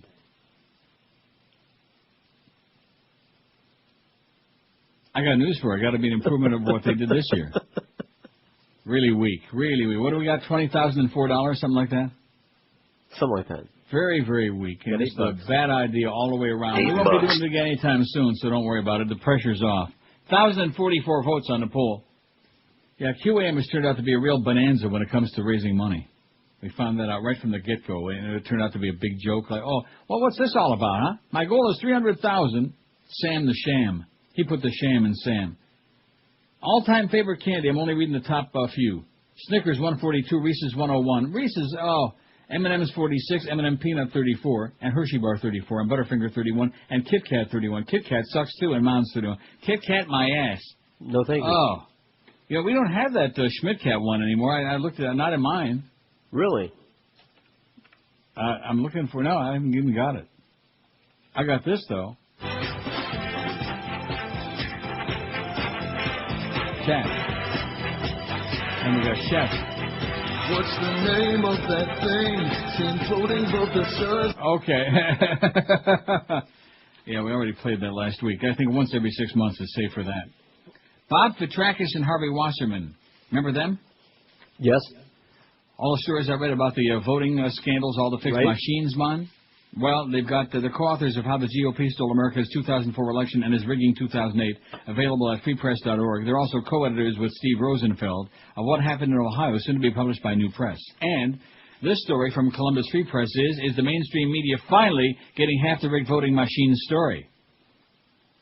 It says the fact that electronic voting machines don't work may finally be sinking into a segment of the mainstream media. The fact that e-voting machines can, have been, and will be used to steal elections continues to go unreported. At least the corporate media has moved from framing the allegations of e-voting fraud as conspiracy theory into reporting epic horrors in election results. Both USA Today and the New York Times have run recent articles on the mechanical problems surrounding electronic voting that mirror much of what happened during the theft of the presidential election in Ohio in 2004. On March 28th, USA Today's front page reported that primary voting machines' troubles raised concerns for the general election. The story focused on primaries in Illinois and Texas, where all too familiar problems include more votes being counted than there were registered voters and thousands of votes missing from a recount. Even Texas voters couldn't ignore the fact that an initial ballot tally in Fort Worth showed 150,000 votes, even though there were only one-third that many voters. Did you hear that? I heard it. The initial ballot tally from the voting machine showed 150,000 votes, even though there were only about a third that many people voted. The conservative Republican candidate for the Texas Supreme Court believes he was the legitimate winner in a race he officially seems to have lost.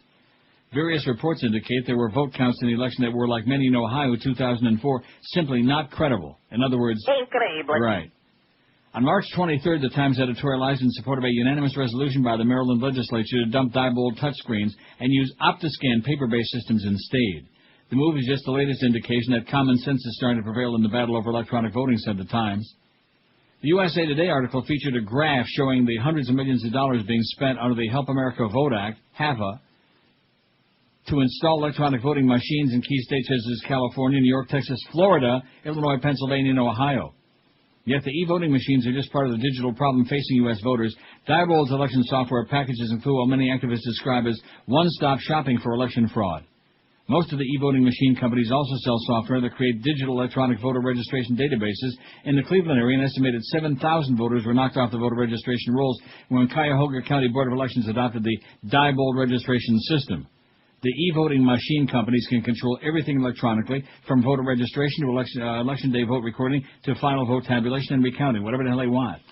Neither the Times nor USA Today nor any other major national publication has been willing to take the problem to its logical conclusion. None have seriously investigated how these very electronic machines were used to help steal the presidential election in Ohio in 2004, or to defeat two electoral reform issues in Ohio 2005, or to swing key U.S. Senate races in places such as Georgia, Minnesota, and Colorado in 2002. But the fact that these publications are finally acknowledging the obvious overwhelming mechanical glitches with these machines is at least a start. Now that the Government Accountability Office has confirmed electronic voting equipment is easily hackable for mass vote stealing, and now that the Times and USA Today have reported that there are serious mechanical problems with these machines, maybe somebody at one of these media outlets will finally come to the obvious conclusion. Electronic voting machines are merely high-tech devices designed to steal elections, and that precisely is why George W. Bush is in the White House today. This is Neil Rogers. This is 560 QAM.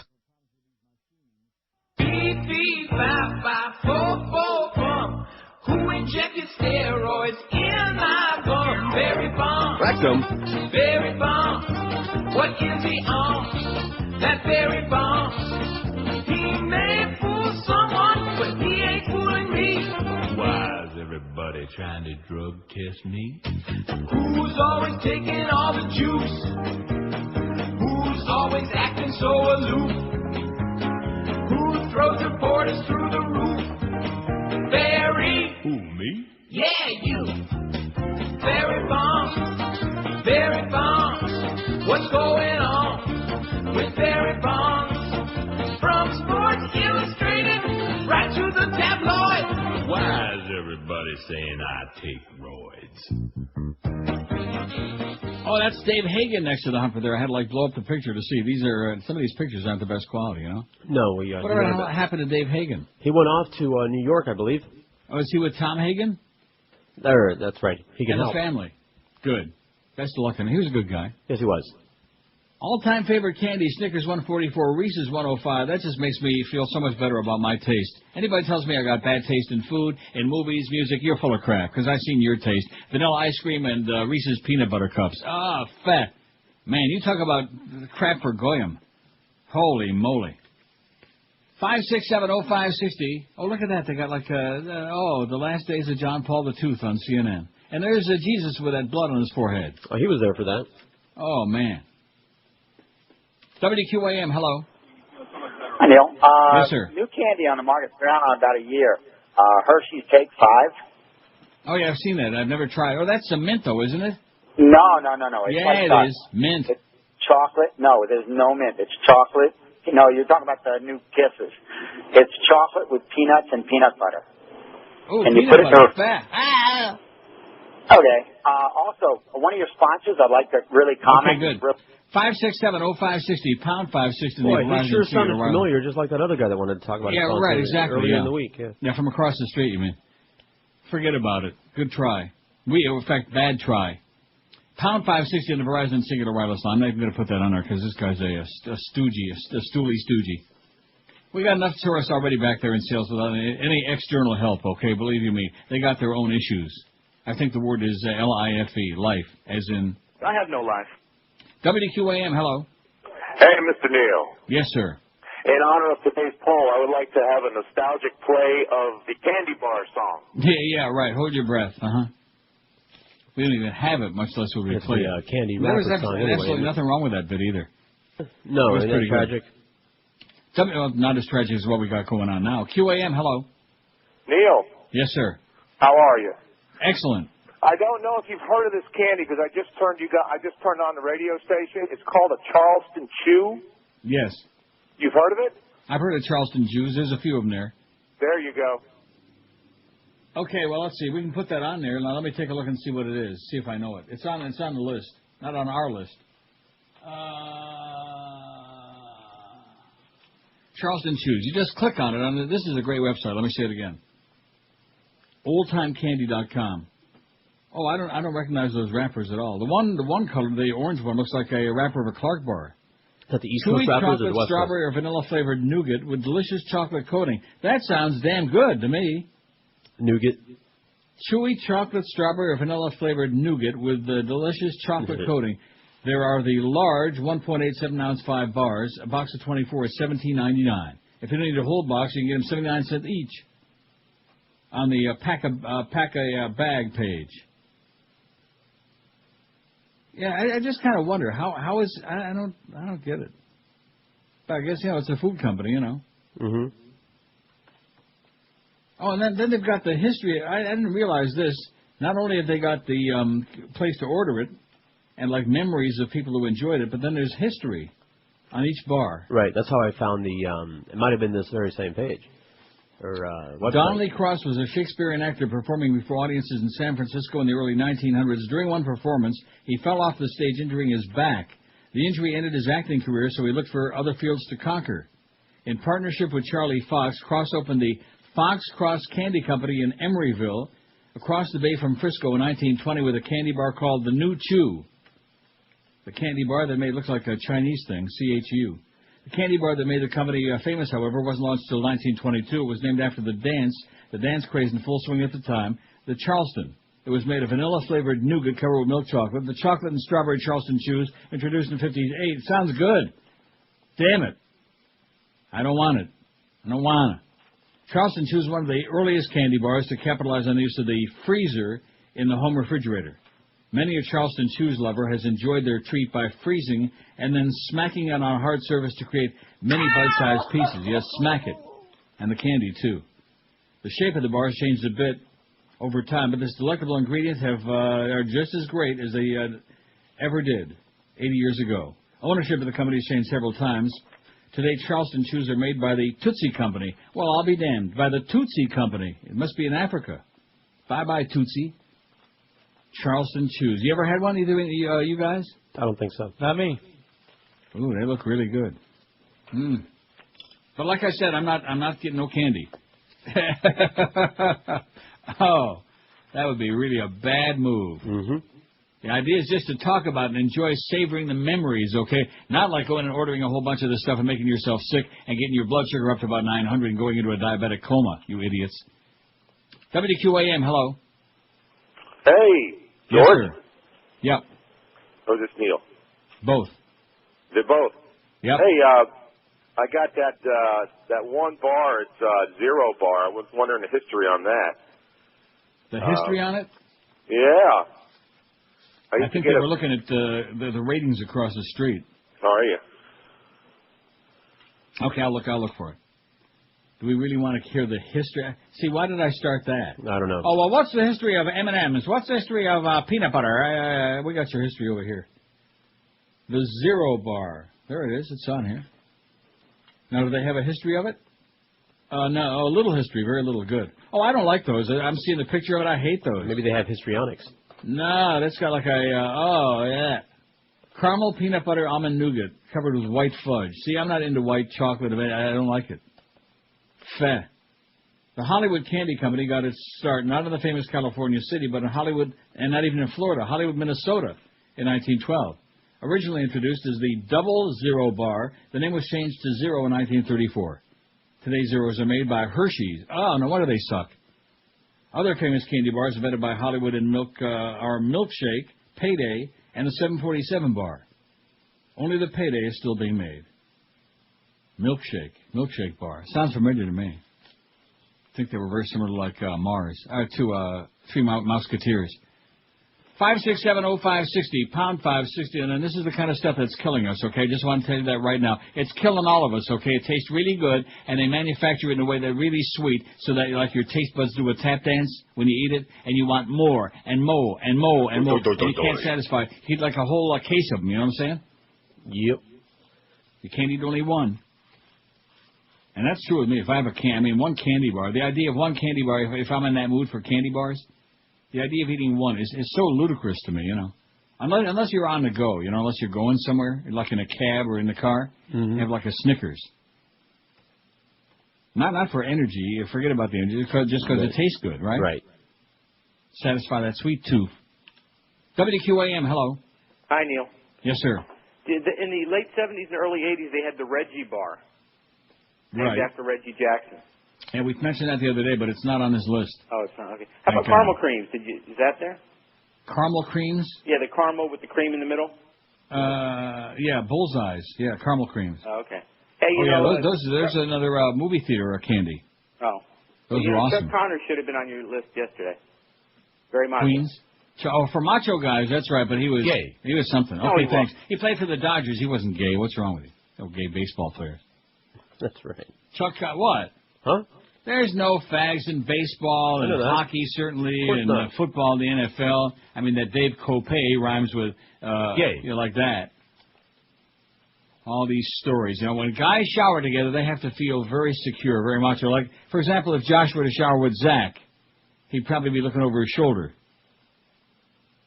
And I guarantee you, there'd be no soap in that shower. Strictly body wash. Although sometimes the bottles get a little bit slippery. This is Boy, you need the Neil hand pump. Rogers. This is 560 QAM. Know that the Lord even loves Neil Rogers. Hello, I'm Catherine Harris. I want you all to know. Look directly into my face as I tell you. Despite the rumors to the contrary, I am running. I'm smiling now. I put up every penny of my own $10 million, leaving me left with only $27 million. In a cost-saving measure, these aren't real breast implants you're drooling over. No. It's actually a Dagmar bumper off the 53 Packard. And this one here is the Tampa Tribune. I even had a makeover done at Home Depot to make me look as attractive as the Chepster once thought I was. You like the aroma of my Prince Machiavelli feminine hygiene powder. Oh, and I know you will too. It covers the smell of my body cheese by growing hair on it. And I'm smiling again. I hope all the North Florida wumps will elect me president in 06. I will personally see to it that every vote for me is counted. This message didn't have to be paid for by uninformed North Florida mugwumps who think Kathy Harris is a fine woman. It's 11:45. Spend it all, Kathy. Go ahead, spend it all. Every last dime. We'll see you at the Mount Elliott Soup Kitchen. Here's somebody who says, in New York, obviously, Goldenberg's Peanut Chews. If you're from New York, you might know it. Yummy, says Paulette. Goldenberg's Peanut Chews. All right, never heard of it. Huh? Never heard of it. Did you? Well, we'll stick it on there. List. Representative Cynthia McKinney, and of course Miss Fudge made a big timus about this. I'm sure Richard Mellon Scaife had one of his henchmen on the phone. Hey, Matt. Hey, Matt. You fair. Yeah, Matt. Yeah. Big deal. Representative Cynthia McKinney and a police officer scuffled yesterday after the Georgia Democrat entered a House office building unrecognized and refused to stop when asked, according to U.S. Capitol Police. McKinney, I think it's a racial thing, Miss Fudge. It is. McKinney, a six-term congresswoman who represents suburban Atlanta, struck the officer, according to one account, a police official said, adding there were conflicting accounts. The official was not authorized to speak publicly about the incident, spoke only on condition, of course, of anonymity. No charges were filed. McKinney issued a statement Wednesday saying she regretted the confrontation. I know that Capitol Police are securing our safety and appreciate the work they do. I've demonstrated my support for them in the past, continue to support them now.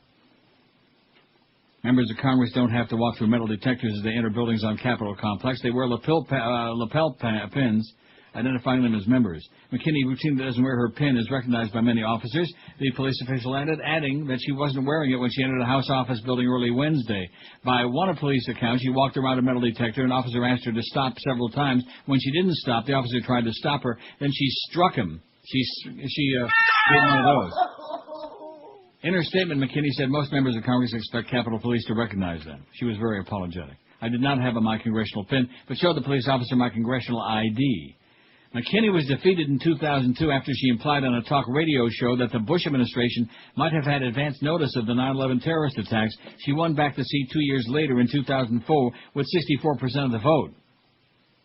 Republicans circulated an email noting that McKinney's party the same day announced an election year affirmation of their commitment to shoring up the nation's security. On a day when Democrats unveiled their national security agenda, it's probably not a good idea to allegedly strike a police officer, said Ron Bonjean, spokesman for the House Speaker Denny Hastert. It's not a good idea to allegedly strike a police officer. And if you actually go ahead and do it, that's even a worse idea. I'd like that. They're just grasping for straws. Murph says, my favorite candy bar is Goo Goo Cluster. I never heard of it. You? No. Oh, it's on here. Holy moly. Better see, when you look at the package, then you realize. Then they will fear you. Did you ever hear that, Goo Goo? No. Clusters?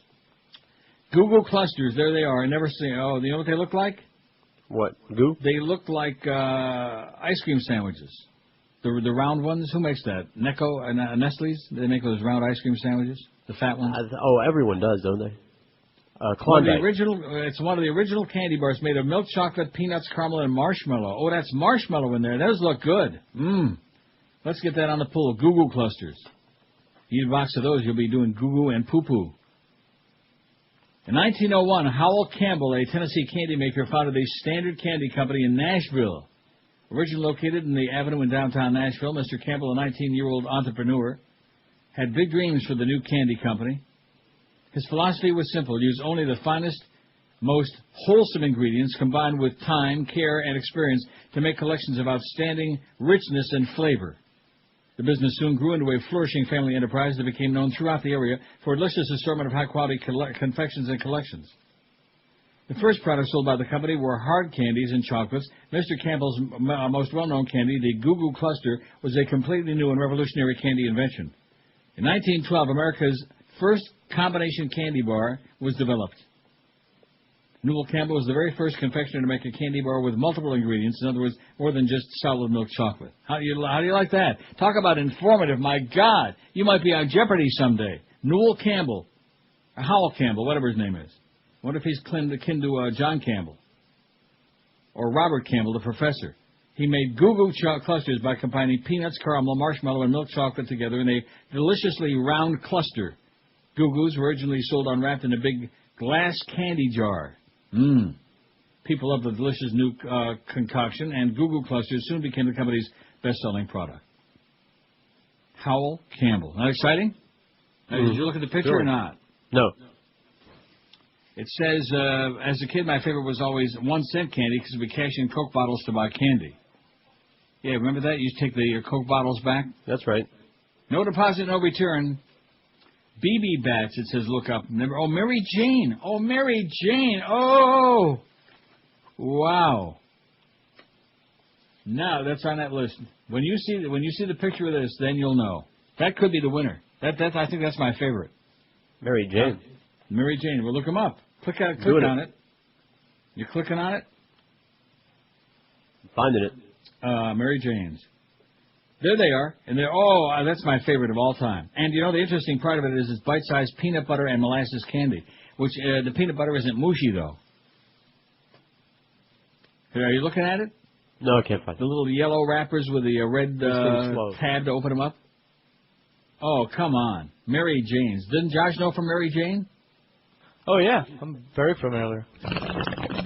No, come on. Seriously. Take a puke at that. No, I'll have to. You never saw those? Are you looking at it? I'm looking now. And you see the picture and you never had those? There they are. Yeah, I've had those. Get out of here. Those are fabulous. Put that on the poll immediately. Mary Jane's. That's going to go zooming to the top. I want to change my vote. Aren't they like bit of honey? What? Aren't they like bit of honey, sort of? Molasses candy. A little bit like that, but they're not that hard. They're not going to pull your teeth out like molasses my asses. Yeah. I've had those. Huh? Ooh. Get out of here. Yeah, I'm not a big fan of those. Go away. No, thank you. You are so full of it. Oh, no. Forget about him, Zach. He's a hard ass. Well, a box of 160. Yeah, that picture of him, he looks like a real attitude, man. PWA, punk with an attitude. A box of 160 is 9. That must be after he found out his deal was deep sixth. 9 something. A case of 12 6-ounce bags is $14.99. Now those I would eat. If you don't need a whole box, or case, single 6-ounce bags available for $1.49. A 6-ounce bag. That would tide me over to lunchtime at 2:00. Ooh, you don't like those? No. Oh, I haven't seen those in years. Those are awesome, man. Mary Jane's. Banana bitches? I don't know what that is. Sorry. See that? Banana bitches. I don't know what that is. Kits and long toms. Also, Chico sticks. I beg your pardon. Yeah, no Chico sticks. Yeah, chick on a stick. Oh, there it is. Chico sticks is on there. Now, I don't think I know what that is. See, this is interesting when you got that website, because then you can see the picture, like Mary Jane, although I didn't have to see the picture. Mary Jane is like, will set me free. If I have a case of those, I'll never have to worry about anything. Chick-O-Stick. Clicking it. I never seen that. Do you ever see that? Crunchy peanut butter and toasted coconut. Oh, fair. Peanut butter and coconut. Ooh, that is right. Bye-bye to the Chick-O-Stick. Stick it. Okay, thanks, Murphy, for the Mary Jane. How come he's the first guy to... It's almost noon already. And he's the first guy with a Mary Jane. Those things are awesome, man. I don't care what you say. See, and the bit of honey is a pain in the ass because the packaging... A lot of times the wax paper where you peel it away, it sticks to the candy. You know what I'm saying? Because they're packaged like in 6 little pieces, I think, a bit of honey. I think it's 6, whatever it is, 8. And you have to peel back that kind of wax paper inside thing inside the package, and it sticks to the damn candy. As opposed to Mary Jane's, oh, I'm going out and give me a bucket of those. So George will be on tomorrow. WQAM, hello. QAM. Hey, Neil, that's a nice man purse that Josh has in that picture on your home page. Pretty soon they'll... WQAM, hello. Hey, Neil. Yes, sir. How are you, sir? Excellent. You always sound great. You know what I noticed seems to be missing from your... Chronic. Nauseating. Look in the mirror and think, you a-hole to yourself. Breathing. WQAM, hello. Neil. Yes, sir. Absolutely the best. Hello? I'm listening. What is that? This is not Neil. Yeah, it's Neil. It's Neil. Trust me. I wouldn't lie to you. What do you got? Let's see some ID. Absolutely the best. The best. Everything else is pedestrian. Giardelli's. Giardelli's what? Oh, chocolate, you mean? Come on, put me on. He's listening on the radio behind. When our 80-second delay catches up, you'll be able to say, and you'll look in the mirror and say, boy, am I an a-hole, too. Yeah, you're Seems putting to us be like on. an epidemic. It's going around. I'll put you on Come fire. on, put me on. Yeah, I think you're putting us on. He's talking about, like, see, we didn't really do that. Well, we partially did that because we put, like, lint on there. We put other things that sell in boxes. Like Fanny, Farmer's Fanny. We didn't put that on there. Or, he's talking about Giardelli's chocolate. Or we could have put on Godiva. You want to put on Godiva chocolates? Okay, we could. Or like the Ethel M's and stuff, like major Sure, brands. Ethel M's would be good. Yeah, I don't care. Although, see, well, no, that's all right because we did the same with lint. That's generic. You can't. They just make too many different kinds. We just can't do that. We could, but it would be really ponderous. I could start reading the list today and finish about a week from Sukkot. It'd be kind of stupid. No, actually, it'd be a good way to kill some time. But no, we could put Giardelli's on there. I don't know if I ever had that. Is that like a New York or Philly kind of a thing? I don't know. Because there's different regions, like Farmer's Fanny is big in New England and upstate New York. Fanny Farmer. It's by the way, it's crap. Don't put that on there. Okay. It's not good. It's candy for Goyim. But Ethel M certainly deserves a shot, don't you think? Absolutely. Absolutely. Especially for that nougat thing. I can still. It's called crispy, not crispy crunch, but crispy something. Crispy nougat. Is that what it is? Crunchy frog. You know the ones I'm talking about, don't you? Yeah, I do. Ooh, man. So sickeningly sweet, nauseating. And that's the whole idea, because the sweeter it is, the more of them you want to eat. Just eat like 10 pounds of it. Like peanut brittle. Do you ever go to Stookies and get peanut brittle? Yes and no, in that order. I've gone to Stookies, but I didn't get the peanut brittle. Well, I would say both bad choices. Yeah. No, the second one was a good choice. The first one was a really bad choice. When you stop at Stookies, it's because you don't have a choice. You're in the middle of the highway somewhere. That is correct. Only now, with a fast food joint on every corner, once you pull off just about every stop on a highway, there's a Wendy's, there's a Mickey D's, there's a... Huh? Yeah, you got your choice of Stookies or Burger King now. No Mickey D's? Not in the rest stops. Come on, when you're on the highway, there's a Wendy's everywhere. Apparently they got the franchise. No, off the highway, but I'm talking about at the rest stop, right next to the Stookies. They have a little, like a mini BK now in all the rest stops. At least in Florida. Yeah. I'll be damned. Of course, them rest stops, you know what them truckers are doing there. Yeah, this is Neil Rogers. Mostly each other. This is 560 QAM. They call me Mr. Moose, and I've been listening to the 12 to 1 an hour. Jumped in a taxi cab, I said, driver, Central Park. He looked at me so quizzically, I could tell he was in the dark. So I acted out my pop charade, and with my arms the trees I made. 'Cause nobody speaks English anymore. I went down to Miami Beach where the weather is nice and sunny. I walked into a liquor store, but the guy there talks real funny.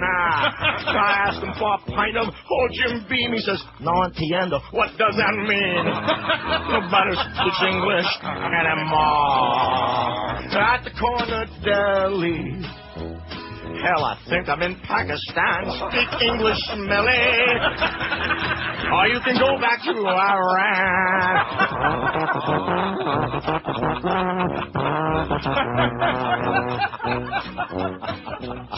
I came here many years ago. Learned my ABCs. I don't say muchas gracias. I say pretty please. So get yourself to a classroom quick. You're in America now. Stop making me sick. Nobody speaks English anymore. 1202 at 560, and that is really... Incredible. Yeah, don't forget, illegal means legal except we want special stuff. Right. I just don't get that. I mean, it's just so patently absurd, like a lot of other things. And the people who hire them in jail now or across the border, better. And yeah, but how many jails are we going to have to build to do that? No, just ship them off, everyone. Oh, we don't want to piss off the Arab street, so Borders and Walden bookstores will not stock the April-May issue of Free Inquiry magazine because it contains cartoons of the Prophet Muhammad that provoked those deadly protests among raghead Muslims in several countries. For us, the safety and security of our customers and employees is a top priority, and we believe that carrying this issue could challenge that priority, Borders Group spokesman Beth Bingham said yesterday.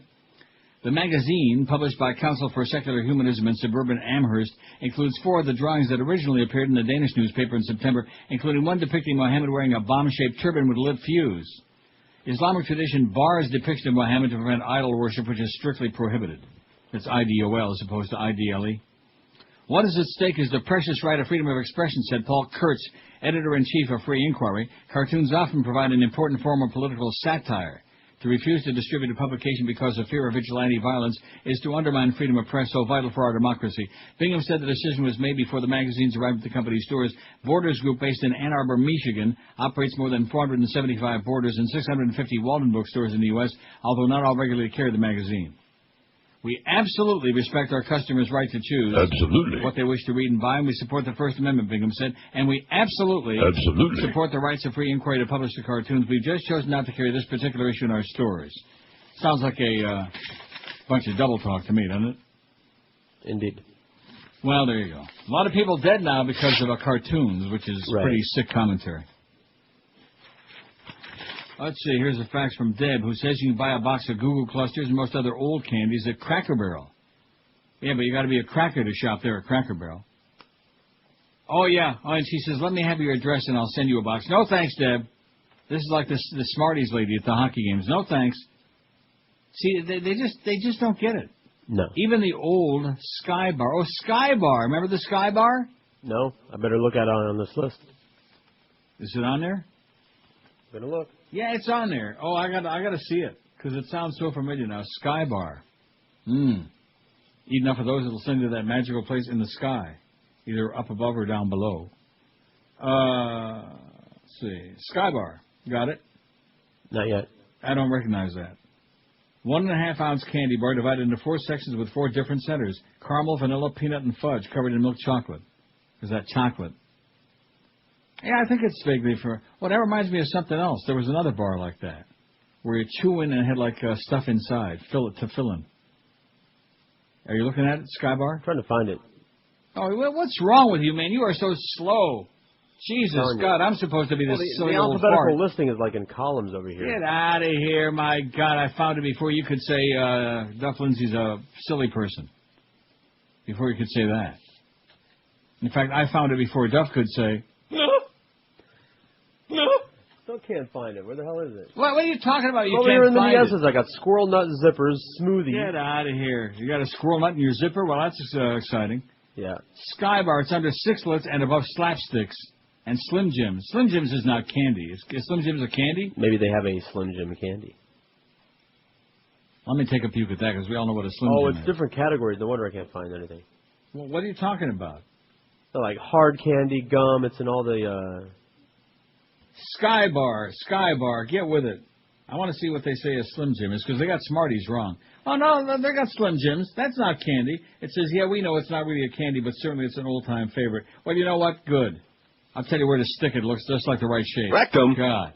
In fact, I'm not even going to say it. Anyway, getting back to Deb's facts. Skybar, Necco, Mary Jane's, Whorehounds, etc. Also, Turkish taffy, candy dots on paper. Oh, yeah, candy dots on paper. Remember those? Mm-hmm. Like acid. Tiny dots on, like wax paper. Wax lips. Well, that's Jerry Sarner again, the wax lips man.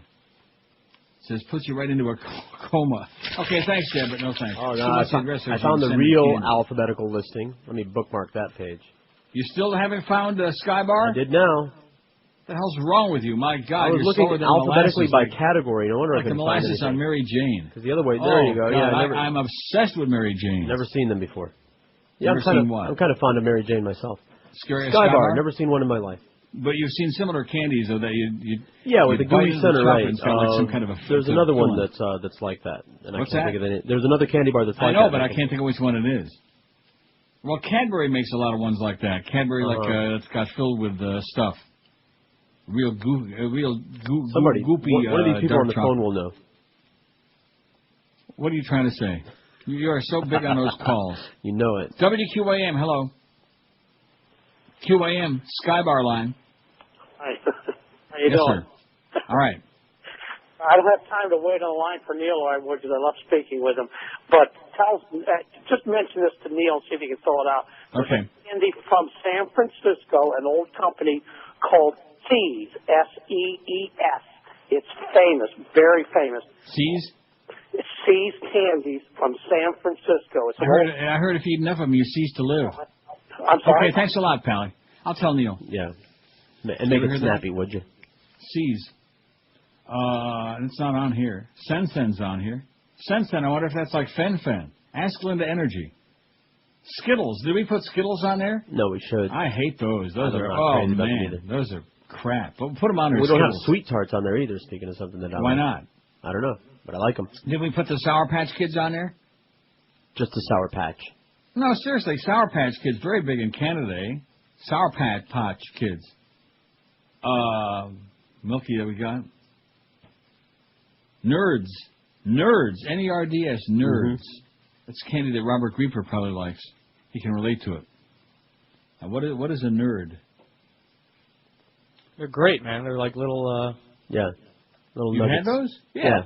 Just little tiny candies come in a box. Okay, let me take a look. Nerd out, never saw that box, never seen those candies. Tiny, tangy, crunchy candy. Yeah. Each box has grape and strawberry flavors. Oh, I like grape and strawberry. Oh, I see. It's got like a two-colored box. On one side of the box is strawberry, and the other side is like purple. Right. Nerds. Huh. I'll take your word for it. I'd rather have my Mary Jane. Oh. Where the hell am I going to find those? And, of course, the answer is I'm not. I can hook you up. No, you want the candy? I mean, today. Today at 2 o'clock. Where am I going to find Mary Jane? Good luck to you. Maybe she's hanging out at the 11th Street bar down there with... See, I'd say if you found a candy shop, but then if you found a candy shop, we'd never see you again. With Buster Schwartz. Yeah. I'm not buying candy, okay? I don't want candy. I don't want it. I have no need for it. I got my Dreamfields pasta. It fills that void, man. It fills the big gap. WQAM, hello. Neil? Yes. Hey, Neil, are you guys trying to remember Marathon Bar? Yeah. Is that what you're trying to think about? No. No? Well, By the way, Bar Neil... was Sorry. Go ahead. By the way, Neil, I am finally leaving South Florida. Oh! Yeah. But I don't know if you're going to approve of where I'm going. But well, if I approve, what the hell have I got to say about it? What do you care if I approve or not? Go where you're going to be, where you're going to like it. Where's that? Austin, Texas. Oh, gee. Well, that's it used to be a very liberal place. Not anymore, though. Well, let me tell you, man. The cost of living out there is a lot less than here. Yeah, I'm sure of that. Yeah, maybe you can dig up Madeline O'Hare. Maybe she'll loan you a few bucks. Good luck to you, But pal. no more hurricanes for me. Good luck and good move. Thanks. Thanks. Bye. You're going to Austin, Texas. Well, 567-0560, pound 560 on the Verizon Singular Wireless line. We got over, I think, 1,200 votes on here, don't we? 1167. 57, and it's only like 1211. All the numbers all the time. Nothing wrong with a good number. I know. Lemon drops. Remember lemon drops? Yeah. Those are kind of like cough drops, really. I mean, it's candy, yes. It's like eating a floor cleaner. Although Mallow Cup, and I don't see those anymore. Do they still make them? Oh, I yeah. guess they do. You see them? I've seen them around. Those are really good. You bite into you bite about halfway into that thing, and there's all that real goopy marshmallow inside. Marshmallow ice cream cones. Now, what the hell is that? This is sickening. This whole show, we want to apologize right now. This is disgusting. It's like porn. It's way beyond that. Although, I think along the same lines. Marshmallow ice cream cones. Let's see. What the hell is that? Captain Cone's Fun Time Treat. 2 cones per pack. I don't even know what the hell that is. Have you ever seen that? I never saw that before. And you know what? Just as well. I'm getting right off of that thing. But you can order them on that website. Thanks a lot, Gary Sarner. See, that's Gary Sarner trying to kill me is what that is. That's why he gave it to you. I was just curious if Josh ever had some queen, come onto him. I'm not talking on the fax machine, but I mean, somewhere, out and Never about. in my life. Good. That's good. Don't have to build up all those hostilities and although probably some guy came along and patted you on the back, said, "Hey, cop the cheap feel here," every now and then. You didn't even realize it, huh? No. But I mean, if a guy came up to you in a bar and just tapped you on the shoulder, you wouldn't freak out like Buster Schwartz. No, I wouldn't. No, you would? No. See, I'll tell you what to me, I was thinking about this during last break because I'm a pervert anyway, and as you well know. The thing to me that is as gay, anything I can think of other than a specific sexual act, beyond that, and that's why, Al Goldstein's right when he says this whole sports thing is nothing but a gay club, forgetting even if you can about all these guys taking showers together and slapping each other on the ass with a towel. Ass seems to be very, very big in sports. Patting a guy on the ass, I mean, I'm sorry, I've asked this question a million times, but it keeps... Until they put me in a box, I'll never be able to stop asking this question. How do you rationalize? I mean, you see it happen, like in a baseball game. Guy comes out, the pitching coach, he takes the pitcher out, takes the ball out of his glove, he pats him on the ass, and the pitcher, trots off to the dugout and go take a shower by himself. You know what I'm saying? Yeah. Josh knows what I'm talking about. I know what you're talking about. You see it all the time. Guys patting each other on the ass. That is gay. As I can't even think of doing that. Sure you can. No, not a pat on the ass. No, if I'm reaching there, it's got a different connotation to it. Believe me, or maybe the same connotation, but in a different way. Gonna grab you a handful? That's called dancing cheek to cheek. I'm sorry, man, but that's just it's so fake. Yeah. Or like the guy from the other team. This is what bugs me about baseball. They're all so tight and so buddy because it's like we got ours, we're making millions, we're a bunch of dumb jocks. And the guy from the other team gets a hit, and the first baseman reaches over and taps him with his glove on the ass as the guy's taking his lead off first base. The first baseman reaches up. You've seen that? Josh has seen it. This is the one who admitted it. That is the faggiest thing I can't even begin to imagine. God. No wonder they're so uptight about that whole fag thing, Just like the priesthood. That's why the Catholic Church is so uptight about it, because they looked in the mirror and they said, oh, that's us. Fags are us. A little close to home. Yeah, that's right. Struck a little bit close to home, even though we all know that. There's no fags in the church. We know that. Or in baseball. Well, definitely not in sports. 12:15 at 560 WQM. Just ask Neely. According to a recent survey, Americans keep their mattresses for 10.2 years. That's like keeping a car for 100,000 miles. Ask Paul Coffey. If your mattress is 5 to 10 years old, it's probably not performing like it once did. You better call this number, 1-800-MATTRESS, because that's the number for our friends at Dollar Mattress, ranked number 1 in the world for customer satisfaction. There's absolutely no risk when you order from them, too, because here's the way it works. Order a mattress from the expert bedding consultants at Dollar Mattress. Try it out. If you don't like it, just call them back at that same number, 1-800-MATTRESS, and they'll replace it until you are totally satisfied, at least with the mattress anyway. Once you buy from 1-800-MATTRESS, you'll never go back to a showroom again. I'll bet you Fat Boy's life on that. It's a given, because it's so easy. Just make that one call, 1-800-MATTRESS. Pick out the 2-hour window that's convenient for you when you're going to be home. You want them at your house, they'll show up then. They take away the crappy, smelly old bedding, set up the new one, and you're on the way to a great night's sleep tonight and for years to come.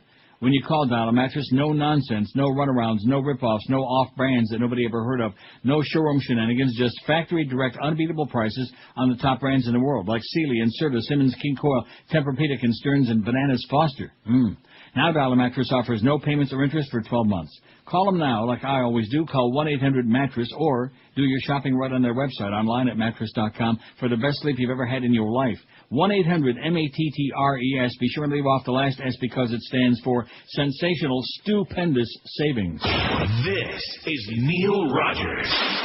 This is 560 GAM. Hello, this is Albert Qaeda from Taliban Records inviting you American infidel to buy latest Cat Stevens collection. You know Muhammad is right. We'll take your head off your body. Got a machete with a real sharp blade. How I wish I had an American hostage. Make those infidels pay. Also including this classic. I was on an airplane and suddenly was detained.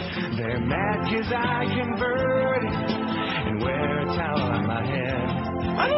I'm being followed by an F-16. What do they want with me? The money from your purchase does not go to fund terrorism, really. It's not time to get off the plane. Just relax and take it easy. You're just dumb, that's your fault. It wouldn't happen if I were a Jew. Fine dark skin and a rag if you want a detainee. Another variation on a classic. I ask myself every day which American should pay. Tell me, who would Muhammad slay? I'm cutting through the neck of a woman. She lifted her veil and exposed herself. So buy new Cat Stevens collection today for $19.95. Or you can pay with Visa, MasterCard, or weapons of mass destruction. Now, the reason I played that is because you just sent me this fax, and I figure it ties right in with that mistaken, with that confused gibberish accent. And this fax looks like, based on the header, it's from your good friend Mark, Chronic Faxer. It could be wrong about that, but it sure looks familiar. Mark is great. I love Mark. It says, what was up with those dots on paper? First, they were pure poison. Right. Second, you always got the paper attached to the back of the dot. And then it says, this is the part that really got me, dot, give them to the Arabs for their heads. Yeah, see, that's they don't know the Arabs from the India people, man. Their headgear apart. No, you got your headgear and all your schmata head stuff all confused, I don't even think the Jews hate the Arabs as much as the Hindus do. Really? Well, that probably would be like an insult. Like if you call a Dutchman, if you confuse them with German, because Dutch and German sound so much of the language. That's the biggest insult you can do to a Dutchman. They split a country up because they couldn't get along. Yeah, they hate each other like poison. So the idea that the Arabs had the dots on them, see, that would be like saying because the Catholics smear that that crap on their forehead on Ash Wednesday. You get all your religious crap straightened out, mister. You're going to be in big trouble, Mark, or wherever you are. Oh, and Hank has gone off to Vegas, and guess what? Just in time, 2 Vegas stories. Mm-hmm. Now, I'm sure it's just a coincidence, but a Las Vegas company is putting a new extra-large ambulance into service to handle extra-large patients. That's good. American Medical Response called the $250,000 rig its bariatric unit. It's bought it at the request of the Clark County Fire Department. The vehicle looks like a regular ambulance, but it's extra wide and has a larger gurney, a winch, and ramps capable of loading up to 1,600 pounds. Well, that should take care of Hank. A winch and ramps. Got a winch. Can you see How it? about a crane? Yeah, well, that's pretty much the same. A company official said that in the last 6 months, AMR has handled 75 calls involving patients who weighed more than 600 pounds. So, the timing on this is very suspicious. That was funny. He said moving someone that large in a regular ambulance poses safety problems for the patient and for paramedics and ambulance crew members, especially like if they slide back at him. Back at you. Take a turn too fast. Let's see. It says, here's one. Yeah, well, whatchamacallit's on there, Frank. Okay, thank you. It said, my favorite since it first came out around 80-81. Whatchamacallit, it's on there. How's it doing? It's pretty hard to tell because our list, we've got 40,000 candy. Oh, whatchamacallit's got 18 votes. It's kind of, I would say, like mid-pack. Wouldn't you say that? Mm-hmm. Lightly packed. As opposed to 6-pack or 2-pack. 1,186 votes. It's sold not even 12:30 yet. Told you, Josh, we got a shot at 1,000. Okay, thanks, Frank. And the other Vegas story. speaking of heavy weightage, the U.S. military plans to detonate a 700-ton explosive charge in a test called Divine Strike. Not strike, strike. I don't know what that means. Neither. That'll send a mushroom cloud over Las Vegas, a senior defense official said. Maybe that's the mushroom cloud that Condoleezza kept talking about. I don't want to sound glib here, but it's the first time in Nevada you'll see a mushroom cloud over Vegas since we stopped testing nuclear weapons, said James Tegnelia, head of the Defense Threat Reduction Agency. Divine Strike. I think that should be strike. I mean, it's on, who's this? Sounds wrong. What? Somehow. Strike. We also have, it says, ready for this, a 700-ton explosively formed charge that we're going to be putting in a tunnel in Nevada. We have several large penetrators we're developing, he said. Well, and that represents to us the largest single explosive that we could imagine doing conventionally to solve that problem. The aim is to measure the effect of the blast on hard granite structures. If you want to model these weapons, you want to know from a modeling point of view what's the ideal best condition you could ever set up in a conventional weapon, what's the best you can do. And this gets us to the best point if you could go on a curve, so it allows us to predict how effective these kinds of weapons would be. He said the Russians have been notified of the test, which is scheduled for the first week of June at the Nevada test range. We're also making sure that Las Vegas understands, he said, so that people in the casinos are walking out on the strip and, oh, my God, it's World WW3, you know. Boy, she is a cow, that poor guy's wife. In fact, maybe that's why he looked so dazed and confused. He said, that's my wife? Oh, God. Maybe that's why he kept climbing into them holes. Yeah. No, I got a good line for that. I know. Hey, Randy, go back in there. Well, not there. Okay, we got almost 11:88. Let's just do the top few here, because the list is too long. All-time favorite candy, Snickers 163. I don't know anybody who don't like a Snickers bar, do you? No. Well, I mean, what's not to like? Peanuts. Oh, that's right. People with that peanut allergy. Well, you know what? Most of us don't have peanut allergy, so too bad. Just leave us alone. Tired of that crap, aren't you? I'd rather have an almond, but whatever, I'll take it. Oh, in Snickers? Yeah, like the Hershey's with almonds and toffee, for example. Oh, that is really good stuff. Snickers 163, Reese's Peanut Butter Cups 117. Fat. Oh, I wouldn't eat those if they gave me $1,000 to eat one. I wouldn't eat it. M&M's 52. Butterfinger 38. M&M Peanuts 36. Now those are better. Although those will really send your blood sugar just skyrocketing. Kit Kat 36. Hershey Bar 36. But that, that list right there, other than Snickers and Butterfinger, that's just not all that exciting, you know? Hershey Bar 36, Mounds 32, Twix, and Three Musketeers each have got... About 30, man. Don't think I ever had a Twix. I mean, see, you don't get a lot from them. I mean, it's cookie with caramel and chocolate on it, which sounds fine. No, I don't like cookie ice cream. But they're it's not substantial. How can I say it? There's not a lot there. Yeah, there's a new Kirstie Alley spot. I guess it's for Jenny. That's the only one she does. Right. She is just as scabby and skanky and cowy. She just makes me want to vomit. And then when you told me she was a Scientologist, that kind of like clinched it. Not that I need any extra help. Cookie dough, fettuccine. What a cow. This is Neil Rogers. I hate you. No. Millions have converted for fun and profit. Now you too can turn your pagan ways around at Earl Streitz's. We'll convert any goy for just $99.95. That's right. Listen to one of our successful graduates. Boakim, Shalom, Malachi, Hashalom. At Earl Streitz's, we'll convert anyone into a Jew. Malakem, Hakadosh, Baruchu. Translated means, sorry, I must have left my wallet at home.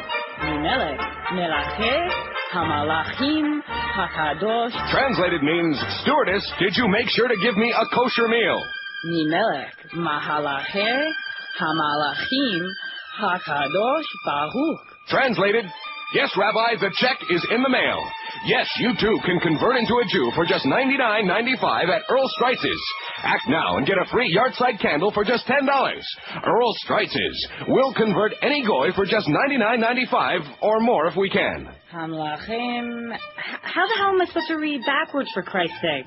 Trump 31 at 560. Don't say for Christ's sakes again either, or piss off the goyim. Speaking of that, Supreme Court Justice Antonin Scalia, in a scathing letter to the editor of the Boston Herald, accused the newspaper staff of watching too many episodes of The Sopranos for interpreting a hand gesture he made at a cathedral as obscene. To back his interpretation of the gesture, with the and it wasn't the finger. They did get that wrong. Right. It was the arm on the bicep. No, it wasn't that either. Really? It was the fingers of the hand under the chin. Like this. That one there. Yeah. To back his interpretation of the gesture, Scalia, in a letter quoted from Luigi Barzini's book, The Italians. Remember Luigi Barzini? It was Barzini all along. The extended fingers of one hand moving slowly back and forth under the raised chin means I couldn't care less, it's no business of mine, count me out. Like Gary Lewis in the Playboy said, count me out. It's a Sicilian message, as in... Luca Brasi sleeps with the fishes. Yeah, that was also a Sicilian message.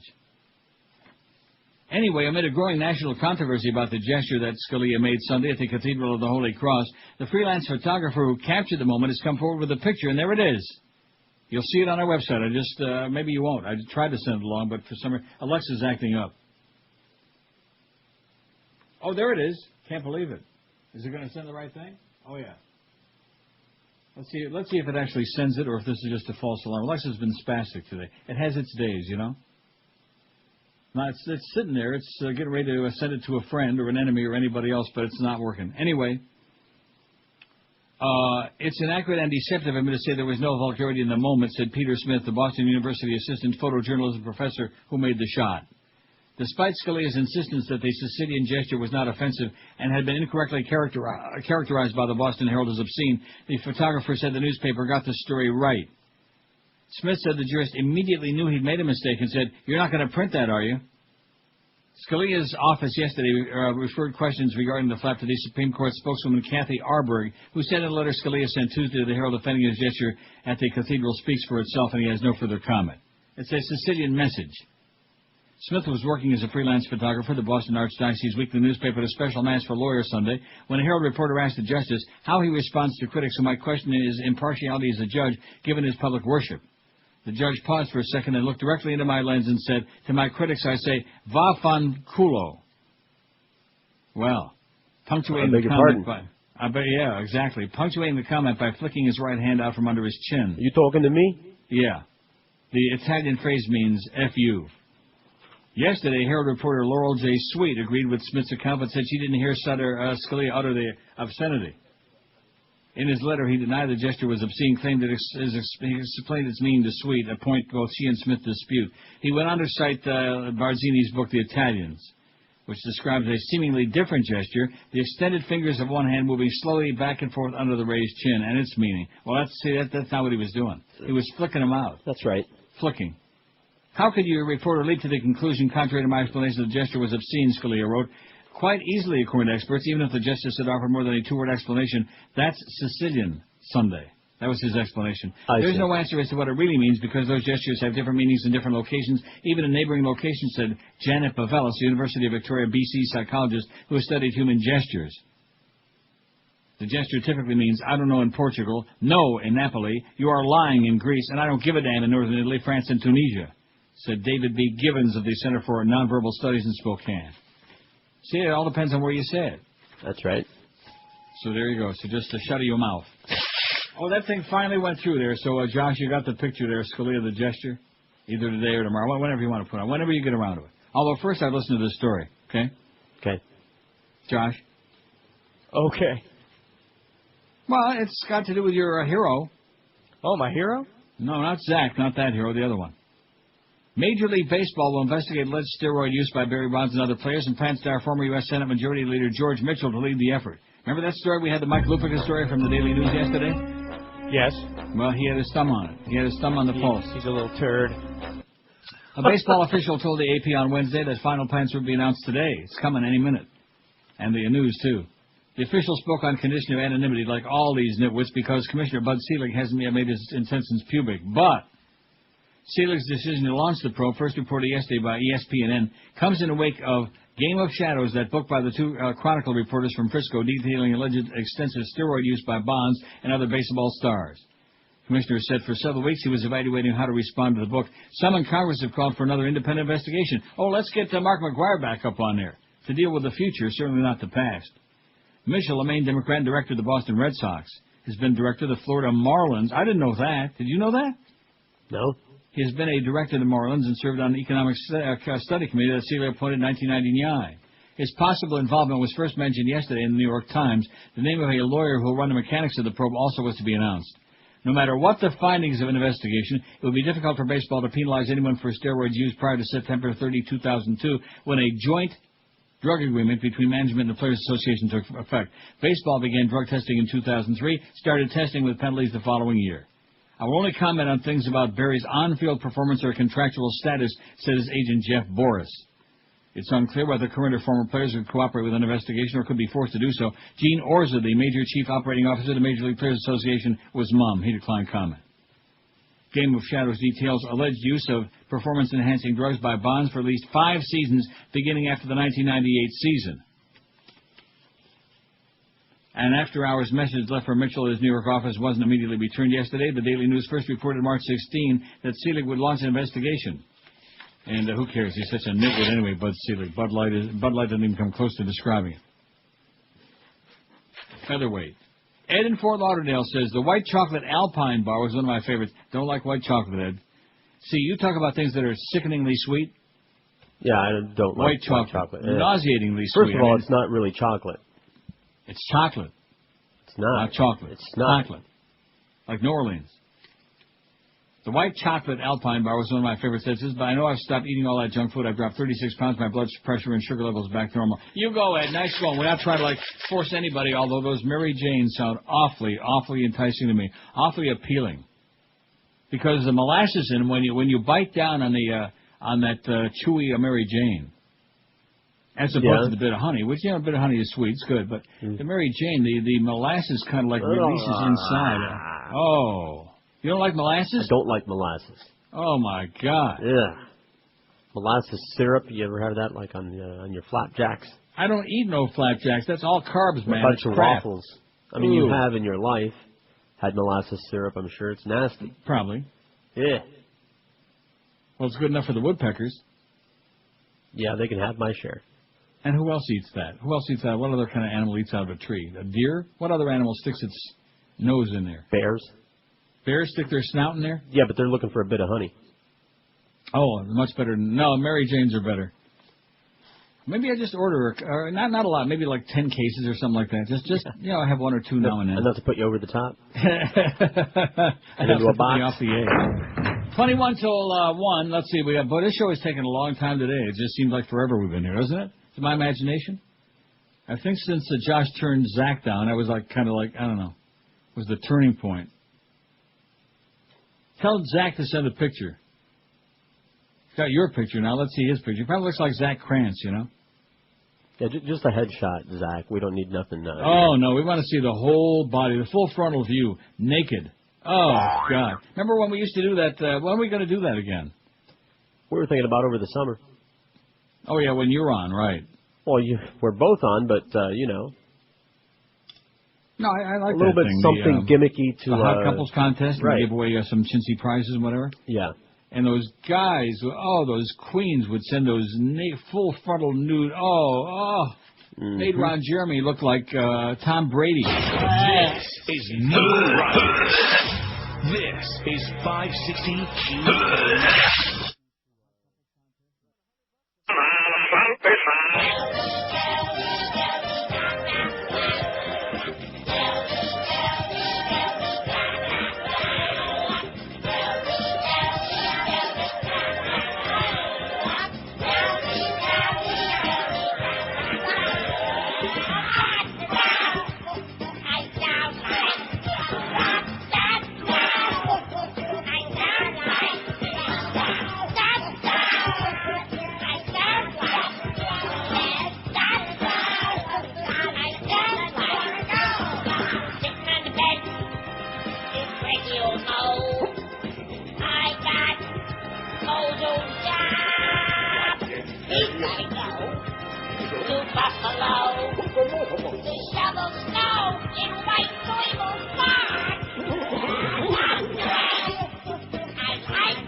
Josh Cordes was never in the National Spelling Bee contest, really. He's the only person I know who could take an Italian confection and turn it into a Jewish deli thing. You see how he spelled Giardelli's? No. It's Giardeli, or maybe 2 L's. He's got the initials GR Deli's chocolate. Deli is in like delicatessen. DEL. Greg Reed's right. delicatessen. Nice going, Josh. Did he leave? He's leaving. Down here. What do you want me to say? That you're going to fix it? No, he can't fix it.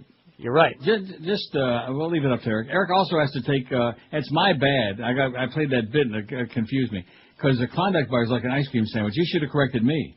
I tried to. You talked over me. It's an ice cream sandwich. When you were describing that ice cream bar, that I said Klondike bar, and you didn't hear me. Oh.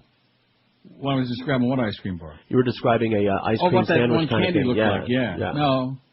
No, that because the Klondike bar isn't round. But Nestle's makes one that's round. It's big and fat and tasteless. Just absolutely, Anyway, so this faxer says you're right. It's not candy Klondike bar. You're correct. I'd also said that Fiddle Faddle, Crunch and Munch and Poppycock are really just sweet snacks, not really candy. And I don't agree with that at all. Do you? Whatever. Why nitpick? Get out of here. If Cracker Jack is candy, which nobody would disagree with that, how can those other ones not be the same thing? The That's clone's all. right. Yeah, clone is right. My favorite would have to be Gummy Bears, it says, with Starburst a close second. We don't have either one of them on here, do we? But we better. Okay. Gummy Bears, Gummi, Gummy Bears, not to be confused with GR Deli. Oh, God. GR's Deli. Mm-hmm. Greg Reed's Deli. Right. Oh, no, he's the Suchi guy. With Starburst. Do we have Starburst on there? I thought we did. Maybe we don't. I don't really care. I don't like them anyway. No, I'm not big into that. But it's not what we like, it's what they like. And obviously what we like and what they like are different things, man. Their taste, a lot of these people in their tush. Oh, God. Now, we don't have that on there, Starburst, but we will now, and Gummy Bears. All-time favorite candy. This poll is more popular than Jesus. 1,232 votes. What would Jesus eat? What would his favorite candy be? He'd probably let them... no, you know what we didn't put on here either? The Cadbury eggs. Okay. The little ones, you know the ones I'm talking about? Right. Well, they're like malted milk balls, aren't they? No, they're not. They're not malted. Or are you talking about the ones with the goo inside? No, not at all. No, not those are bigger ones. I'm talking about the little hard ones, hard chocolate with like different flavor coatings on the outside. Okay. Do you know what I'm talking about? Yeah. Everybody eats those. There's a million kinds of Easter candy. Oh, they're just nauseatingly, sickeningly sweet. That's what Jesus would eat. Just in honor of Easter. I figured he'd eat halava. Maybe that sugar-free halava like your accountant was handing out. Mm-hmm. Give you the squirts. 1232. Snickers 170. Reese's Peanut Butter Cups 120. Are they doing that just to piss me off? I guess no, they really a lot like of people them, like Josh those. said he likes them. Yeah, a lot of people like them. Ugh. M&M's 53. You see how far? Those two over 100. And everybody else is not even nolo contende. Who the hell are these guys? What the hell was that? What are you talking about? On the CNN. I don't know. A couple of young guys on They're there. just showing the protesters. Right up in each other's face. Look, they were about to do something. M&M's 53, M&M Peanut 38, Butterfinger 38, Kit Kat 37, Hershey Bar 36, as pedestrian as vanilla ice cream. In fact, to me, Hershey Bar is just plain Hershey Bar by itself is the vanilla ice cream of candy. I agree. I mean, is there any doubt about it? And it's soft, too, even in the fridge. Well, we don't want to get personal now, but, I mean, anybody that goes into a drugstore or a convenience store where they got or like a mini mart where they got 75,000 different kinds of candy and they pick out a plain Hershey bar or even a Hershey bar with nuts. I mean, to me, that's somebody I'd want to avoid at all costs, all depending on what they look like. Three Musketeers 33, Mounds 32, Twix 31, Almond Joy 31. Heath Bar's got... About 30, man. Now, let's see. Score's only got 18 and Heath's got 30. See, I would disagree with that. Although, you know something? I better taste test them again. They're very, very similar, wouldn't you say? Yes, they are. Baby Ruth 26, Milky Way 26, Chunky 24. Just a big chunk of chocolate. 100 Grand 23, Turtles 20. What's wrong with Turtles, man? Those are good. Nothing and of like course, Turtles. you can buy those in a box of Turtles. Right. There's a whole different bunch of people make them. Nestle's. Snowcaps 19, Licorice 19, Score 18, Whatchamacallit 18, Raisinette 17, Payday 17. Milky Way Dark 17. Call up Stan Major, tell him it finally got popular. Cadbury 17.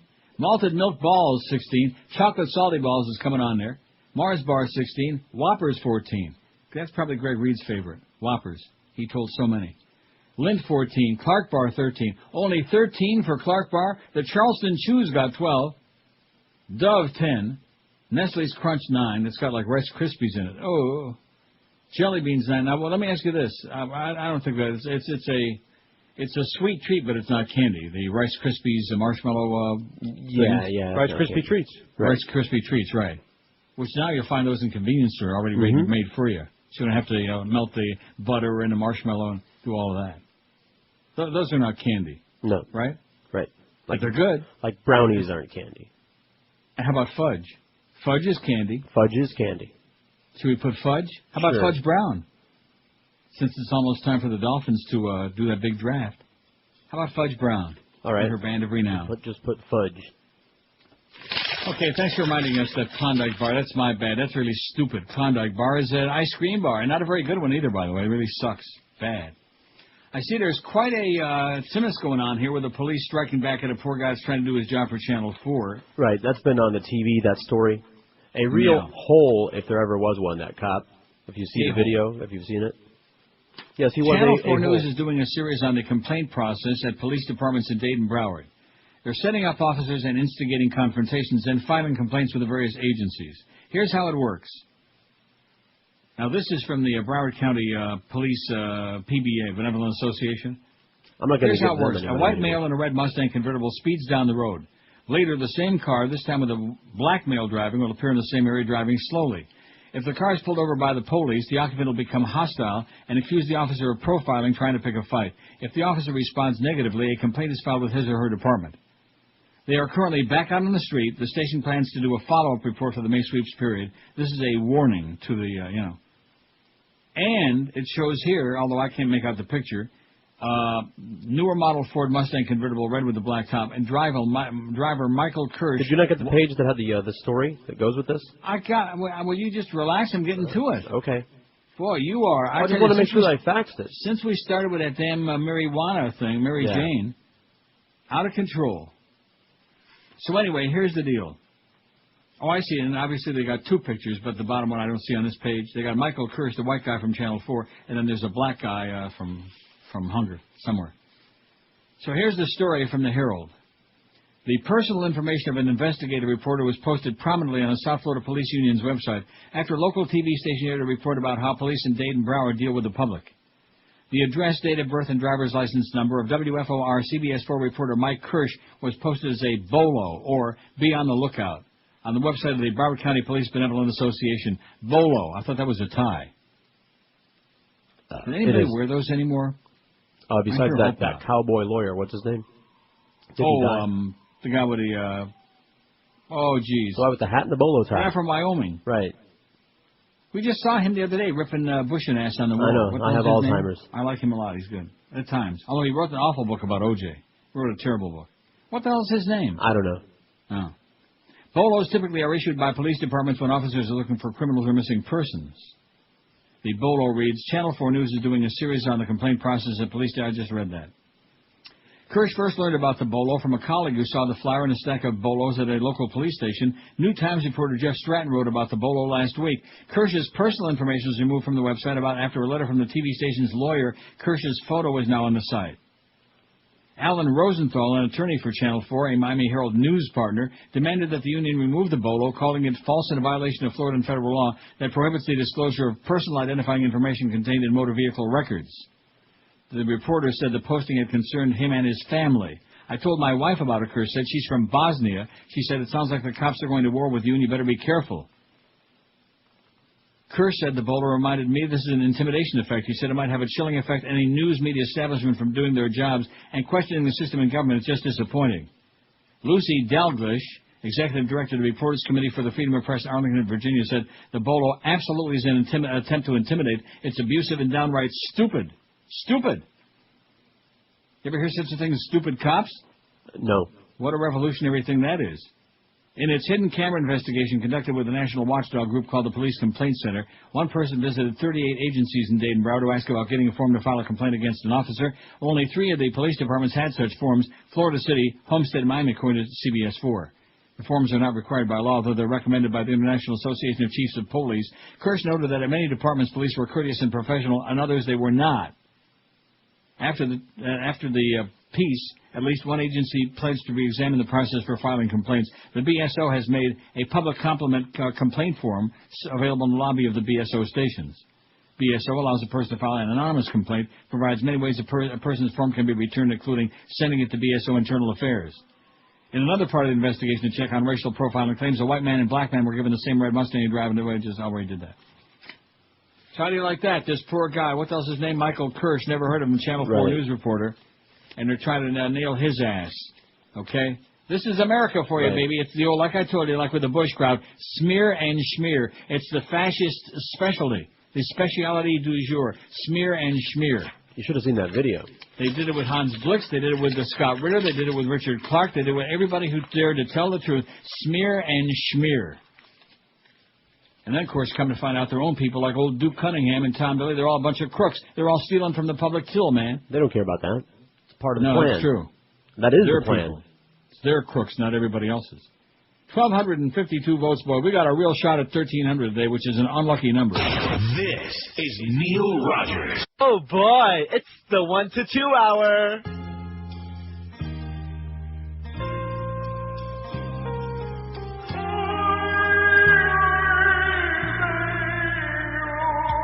I'm flooding to the store to get some rubbish in the deli. With my wife who took a bath and Prince Machiavelli. They were stuck on 17 and we had 28. I went to shop around a little bit and told Mitchie to wait. She handed me the coupons and my reading glasses. I had to remind her where her massive ass is. It was hanging over the counter, the potato salad. Farting out a tune like a Mickey Cat symphony. She said, what lesson of courtesy should I be learning? I'm standing here all day and my feet are burning. I better get to Holiday, we're gonna be late. But Sadie's all you can eat, oily boys buffet. At the Sadie's buffet, they got soft food there. I had to do that, there's a lot of hubbub and dirt. I only hope the dessert tray is nice and moist. Dry pastry makes me plots. Touch a hoist. I dropped my teeth into the soup that I'm eating. Yeah, we better leave before my gums start bleeding. My wife said, Moisey, you're embarrassing me. They just brought out a tray of macaroni and cheese. I said I should be embarrassed at a pulling apart. They should only expect noise from a diaper-wearing pod. And I might add that the diapers aren't a bad idea. I can go right now. I'll stand in here. We mosey to the car with an antenna full of flowers. For me to back out, it only takes a couple hours. She said, why can't you show me a new place, you snook? I said, try the kitchen and learn how to cook. Not that I should complain, I had enough guilt to take home and doggy bag of fried smoke.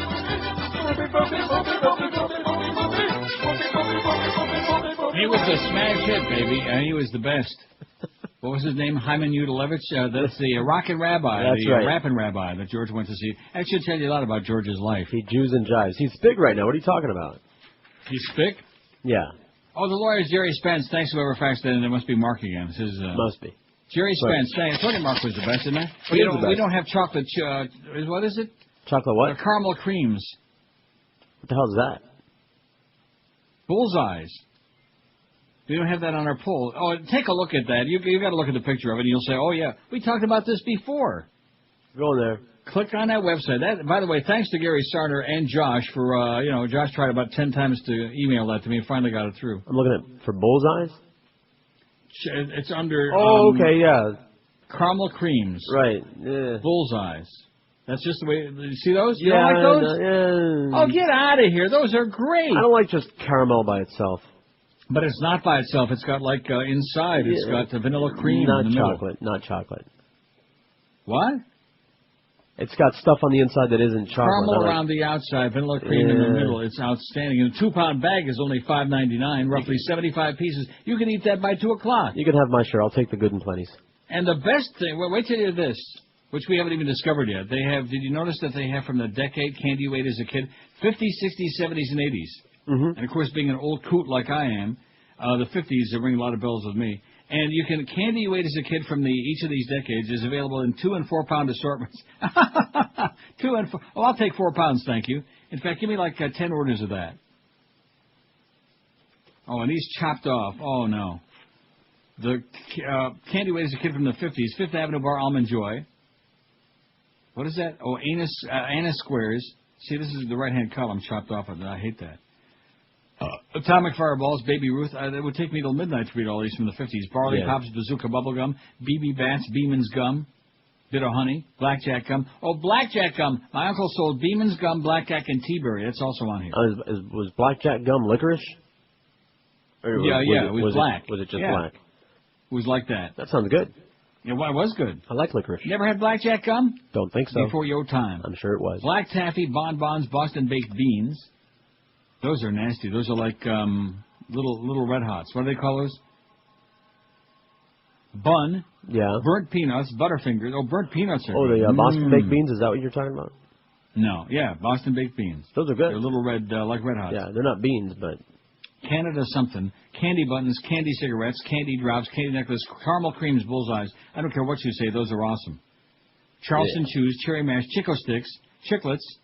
I still say that's gum. It is. They have all the gums on here. I don't know why. Chocolate cigarettes, chocolate gold coins. Chuckles, Chunky, cinnamon toothpicks, circus peanuts, Clark By, clove something. See, the right-hand column's chopped off. Sorry. Coconut Stacks, Cotton Candy, Cracker Jack, Crows, Dentine Gum, Dots, Mason Dots, Double Bubble Gum,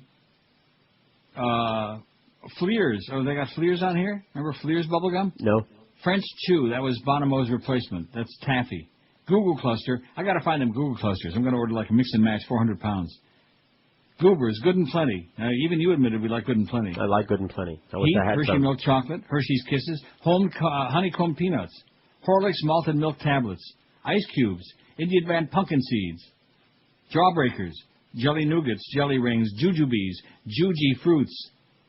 A lot of Jew candies on here. Junior Mints, Kits, Lemon Heads, Licorice Babies, Licorice Laces, Licorice Pipes.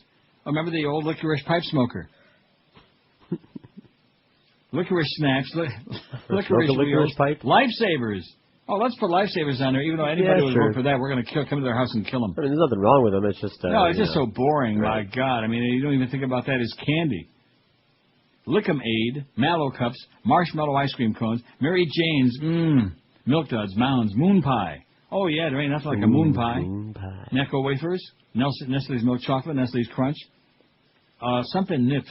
Although I wouldn't call moon pie candy. Wax syrup bottles. Now, you must remember those. Oh, sure. Oh, yeah, you'd bite off the top and you'd drink out the nauseatingly, sickeningly sweet juice. And it tasted like plastic.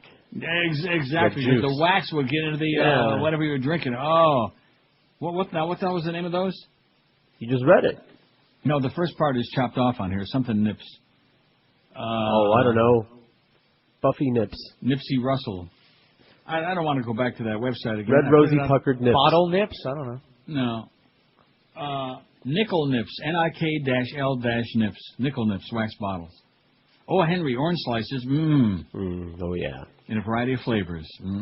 Orange and green and tangerine. Payday, Peach Buds, Peanut Butter Bars, Peanut Brittle, Peppermint Patty, Pez, Planters Peanut Bar, Popcorn Balls. These are all 50s. Raisinets, Red Hot Raspberry Dollars, Red Hots, Reed's Candy, Rock Candy. Oh, Rock Candy. Root Beer Barrels, Salty Pops, Saltwater Taffy, Satellite Wafers, Sen, Sky Bar, Slow Pokes, Smith Brothers Cough Drops, Snow Caps, Spearmint Leaves, Squirrel Nut Clippers, Chews, Stick Candy, Sugar Baby, Sugar Daddy, Tea-Berry Gum, Tootsie Pops, Tootsie Roll, Vallow Milk, Walnettos, Wax Fangs, Wax Lips. Oh, that's Gary Sarner. And Dan Marino, Wax Lips and Wax Fangs. Whoppers, Zagnut, and Zero. In the 60s, candy weight as a kid.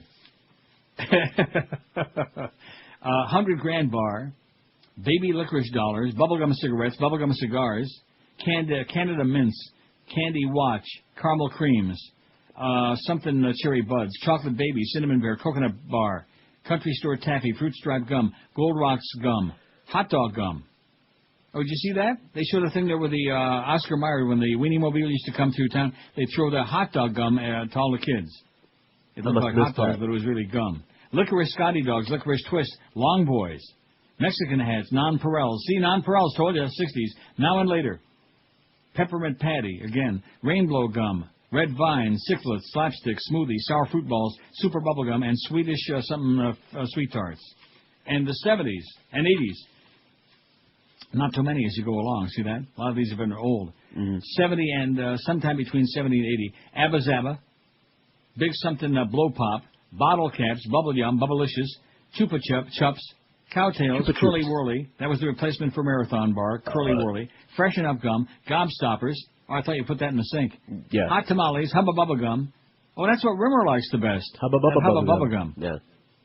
Jolly Ranchers, Laffy Taffy, Fun Dip, Lollies, Something Mike and Ike, Pixie Sticks, Pop Rocks, Razzles, Rocky Road, Spree, Space Food Sticks, Watermelon Slices, and whatchamacallit, Zot Sours. And in the 80s, not too many. Apple Heads, Big League Chew, Bubble Tape, Cherry Heads, Grape Heads, Gummy Bears, Gummy Worms, Jelly Belly Jelly Beans, something Push Pops. I don't know what that is. Ring Pops, Runts, Skittles, Sour Patch Kids, Starburst, Sweet Tarts, Chewy, Tangy Taffy, Warheads, and something Pops. See, as the decades went along, less and less new good stuff. Although then, of course, now we got the Hershey's with the toffee and almonds. Oh, yeah. Wow. See, this is very bad, and people are going to get very pissed off and blame me. Oh, you always do. First it was the fish food, and we finally recovered from that, and the Nestle's turtle. Although I think they probably didn't find the turtle. And then we let a long period of time go, and we did in between. I did the pasta, Dreamfields, which is on the healthful side as opposed to this crap. And now we go the opposite. Whoever sent that fax in, we're going to blame you. No wonder they were anonymous. 1,272 votes. What's your favorite all-time favorite candy? You know something? No. We forgot to put a couple on there, like I don't eat candy. And I hate this poll. I hate this poll. I don't eat candy.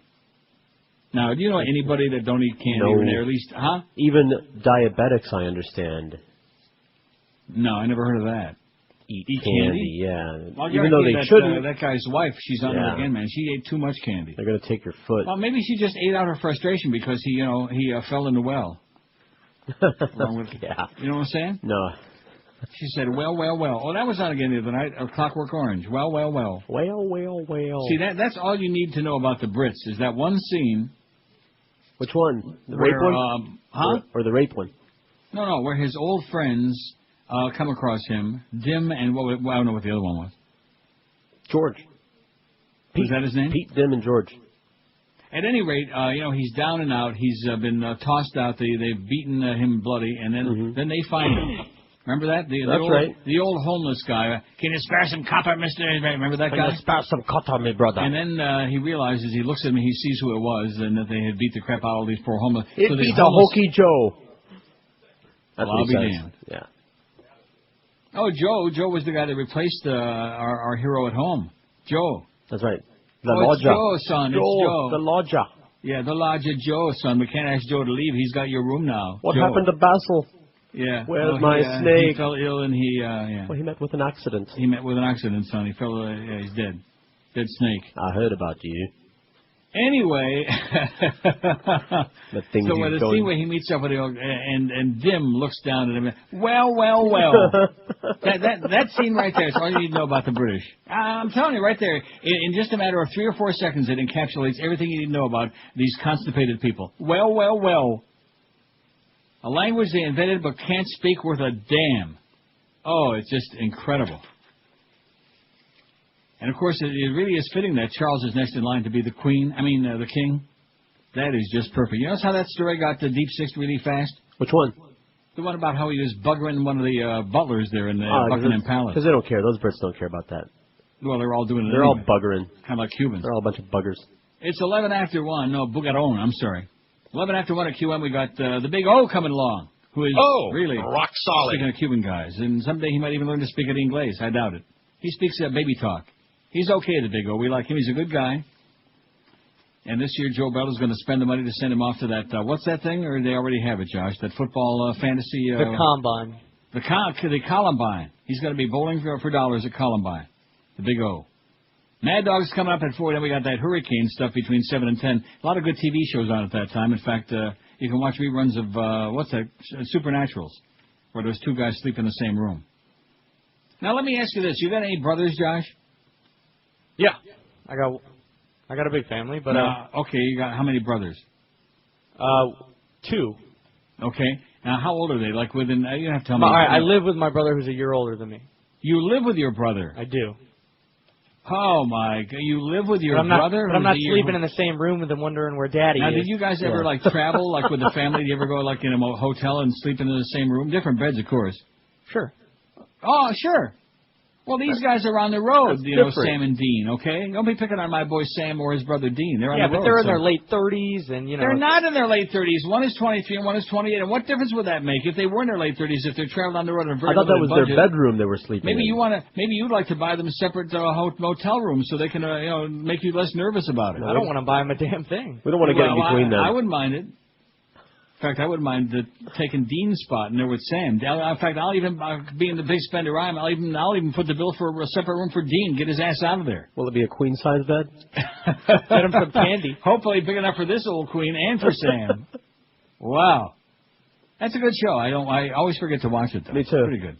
I don't know why. It's not that good. See what I'm saying? In other words, if it was that good in every respect, I wouldn't forget. 113 at 560 WQM. Obsession with hope.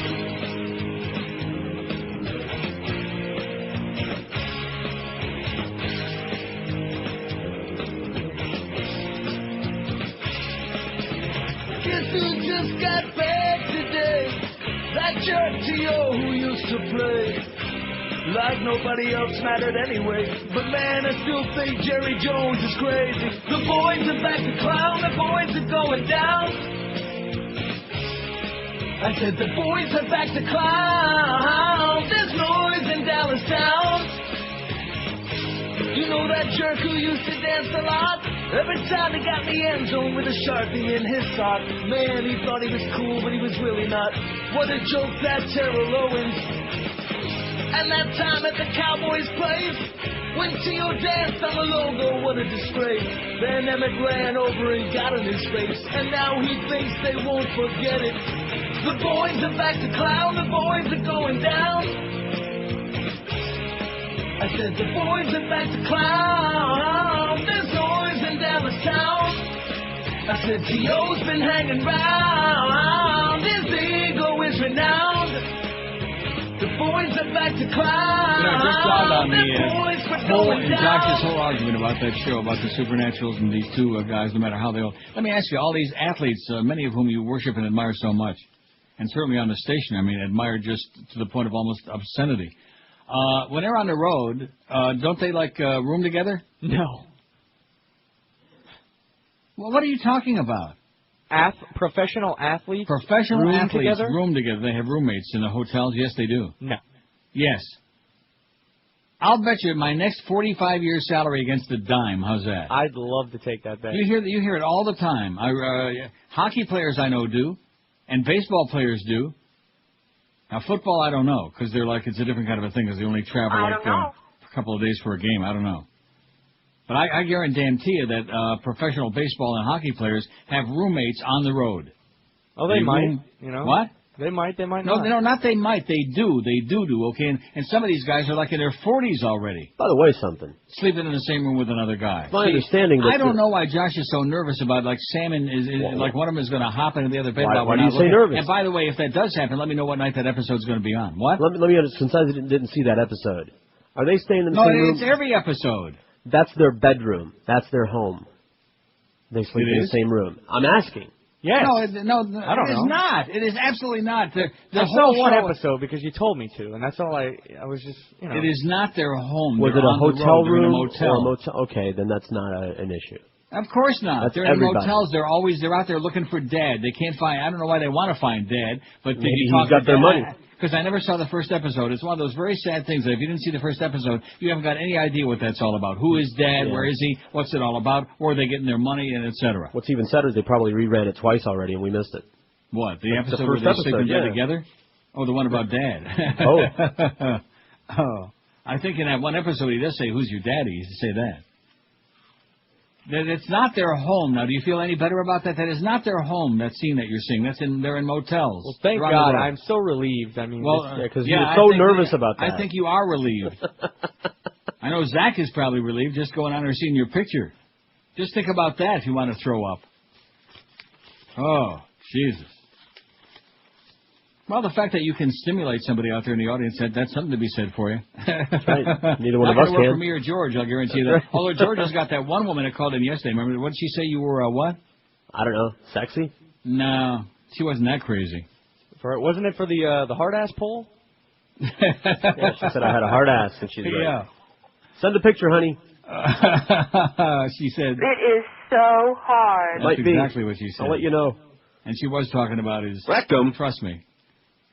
5670560. How did we get from candy bars to sex? Who's sleeping in the same room together? Easily. Trust me, Josh. They're not. Those two guys aren't doing anything together. Okay, they're not. You don't know. Believe me. I'm very confident of that. I'm very afraid of it. Well, that's good. And you're afraid of it too. WQAM. Hello. Hey, Neil, how you doing? Okay. I got 2 for the poll. Yes. Pixie sticks? What is it? Pixie sticks. Pixie sticks. I think that was on there. I think I read that in the middle of those 4,000. Okay. We read it, but we didn't put it on the poll. Didn't put it on yet. And the one I kind of think of when I see Josh, fun dips. Oh, no. Don't tell me we started something here. It's all you need. It's all we need. Pixie sticks. What is that? I don't even see. Is it on this list? Pixie sticks. You know Pixie sticks. No, I do They're not. those straws filled with the sweet tart powder, and I love them. I could eat a whole pack. Flavored sugar. Flavored sugar in a tube. Well, let me take a look at this. And Flavored sugar in a tube. Oh no! And you open up one end and dump the contents into your mouth. Well, let me click on it. You do what? You know, you know how it's no, done. I never saw those. Each Yeah. package contains 3 candy-filled straws. Yeah, you. Oh, Tip your head, those are those. Right. Yeah. Well, you tip your. I never saw them packaged like that. You tip your head back, and then you put the tube in your mouth, and you eat it.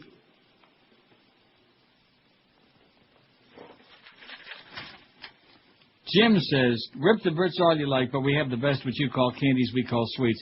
Thornton's Foffies. Thornton's Foffies are superb. Leave it to the Brits to come up with something like Foffy. Okay? We got coffee and we got toffee. They got Foffy. Oh, my God. Rip the Brits all, and I will. You people are constipated, man. You got the emotional level of a 3-year-old. It's because of all that royalty crap. Oh, well, the Queen said this, and the Queen Mother said that, and Prince Charming, yeah. Real charming. And oh, Diana. And look at that, she finally did. Good. Who cares? No, see, that's the thing I think that bothers them so much is that nobody cares about them at all anymore. They're passé, silly, obsessed with garbage, living in the dark ages. People are starving over there, and all the money, for the pomp and circumcise for the Queen and the what do they call the guard there at Buckingham Palace? What do they call them?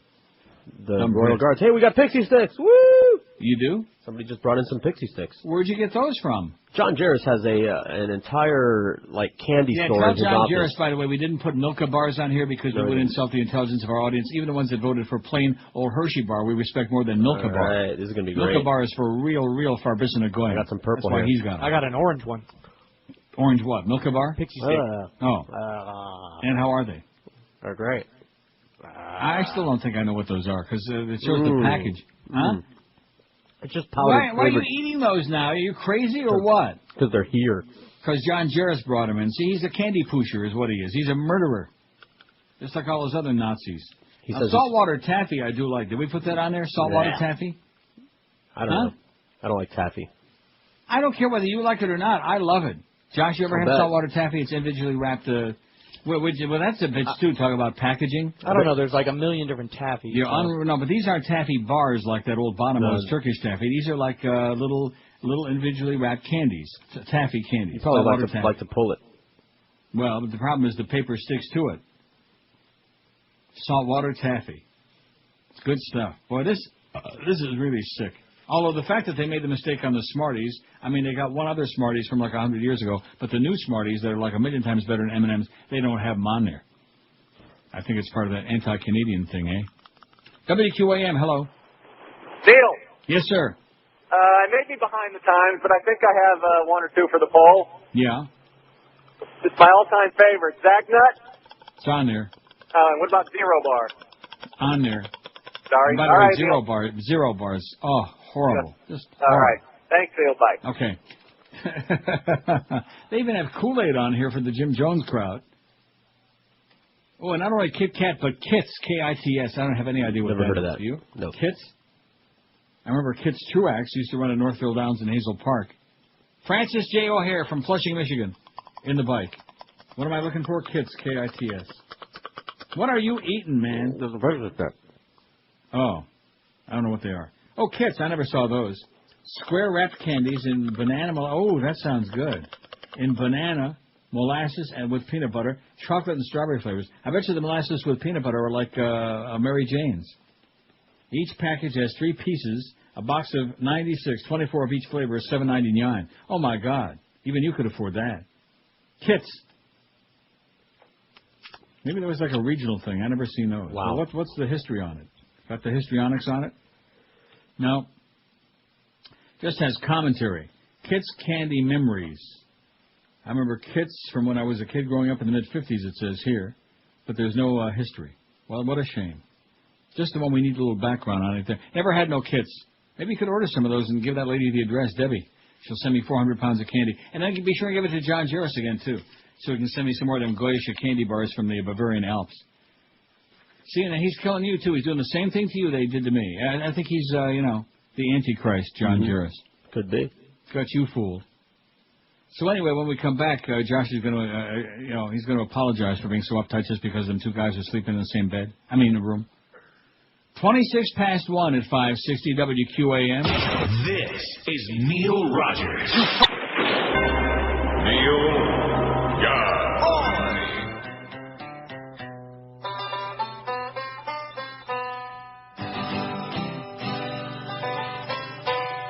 Well, I known my sister all my life. That is why she's now my wife. And I think my son may know it's true. He's my nephew, too. Well, my daddy is my Uncle Joe. My mother is my dear Aunt Flo. It is very plain to see my first cousin is me. Oh!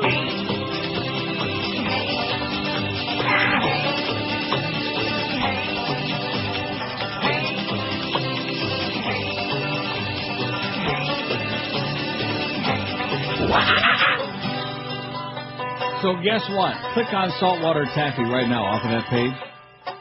Click it on. Wait a minute. Got to back up. I want you to see the picture they got. If you don't like that stuff, there's something wrong with it. Don't like that stuff. Yeah, you do. Look at it. You'll recognize it. And sugar-free saltwater taffy, a 3-pound bag of roughly 215 pieces in assorted flavors is only $13.99. Sugar-free. Yeah, that's exactly what I had in mind. What? Yeah, I know that stuff. It's when you go to old ladies' houses, they have that in the candy bowl, and it's nasty. Saltwater taffy like they sold at the beach, it said. I don't think old ladies go to the beach. Young people eat saltwater taffy, not old ladies. You haven't been to Miami Beach? Well, like I said. This poll has aroused more hysteria. 1,313 votes. And look at all the ones that don't have any. Sugar Baby, Sugar Daddy, Chuckles, Jawbreakers, Chocolate Babies.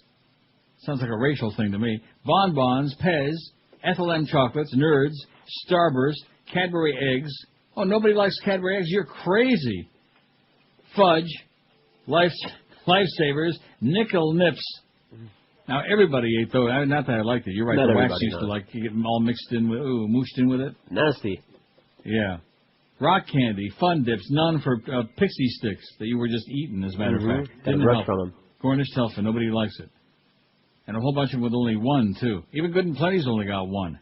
Yeah, How can Good and Plenty have only one? Because it's licorice, and most people don't like licorice. I've found. Oh, is that what it is? I'm not that crazy about licorice either, but those, because it's inside the other stuff. Right, the candy coating. The taste of the candy coating mixes in with licorice and makes for a really sweet, wonderful confection. Oh, they're still big on that Reese's crap, man. Snickers 177, Reese's Peanut Butter Cup 127, and then way down to M&M's and M&M Peanut and Butterfinger. I really can't believe Butterfinger knew better. I mean, Butterfinger is... Because a lot of these are very similar, you know? A lot of the same ingredients, just mooshed around in a different way. But Butterfinger is like a almost totally different candy. It is. I like Butterfinger. Cold on the fridge. What's not, especially those big 14-pound ones now. They have to have like 3 people to carry it out of the store. And the thing about Butterfinger is you can enjoy it all day because you're picking it out of your teeth for a day. And I can't understand why people are getting fat. Can you? Just because I don't understand. They keep talking about soda. Well, most of us who have a weight problem drink diet soda anyway. There's no calories. But all these 75-pound candy bars now, that might have a little bit to do with it. Everything is pooper-sized. Coincidence? Oh, no. Now, this propaganda, where'd you get this? It just came off Somebody the wire. sent this in. The nation's Roman Catholic leaders received 783 claims of sex abuse, new claims. Sex abuse by clergy in 2005, with most of the allegations involving cases that are decades old. The new claims reported today bring the total number of accusations against Catholic clergy to more than 12,000 since 1950. Believe you me, that's only the tip of the altar boy. The latest figures were released as part of the third audit to bishops. See, that's what you ought to be worried about, is priests who sleep with the altar boys, Josh. Don't worry about Sam and Dean, they're okay. But when priests are sleeping in the same room, in the same bed with the altar boys, then you might raise both eyebrows.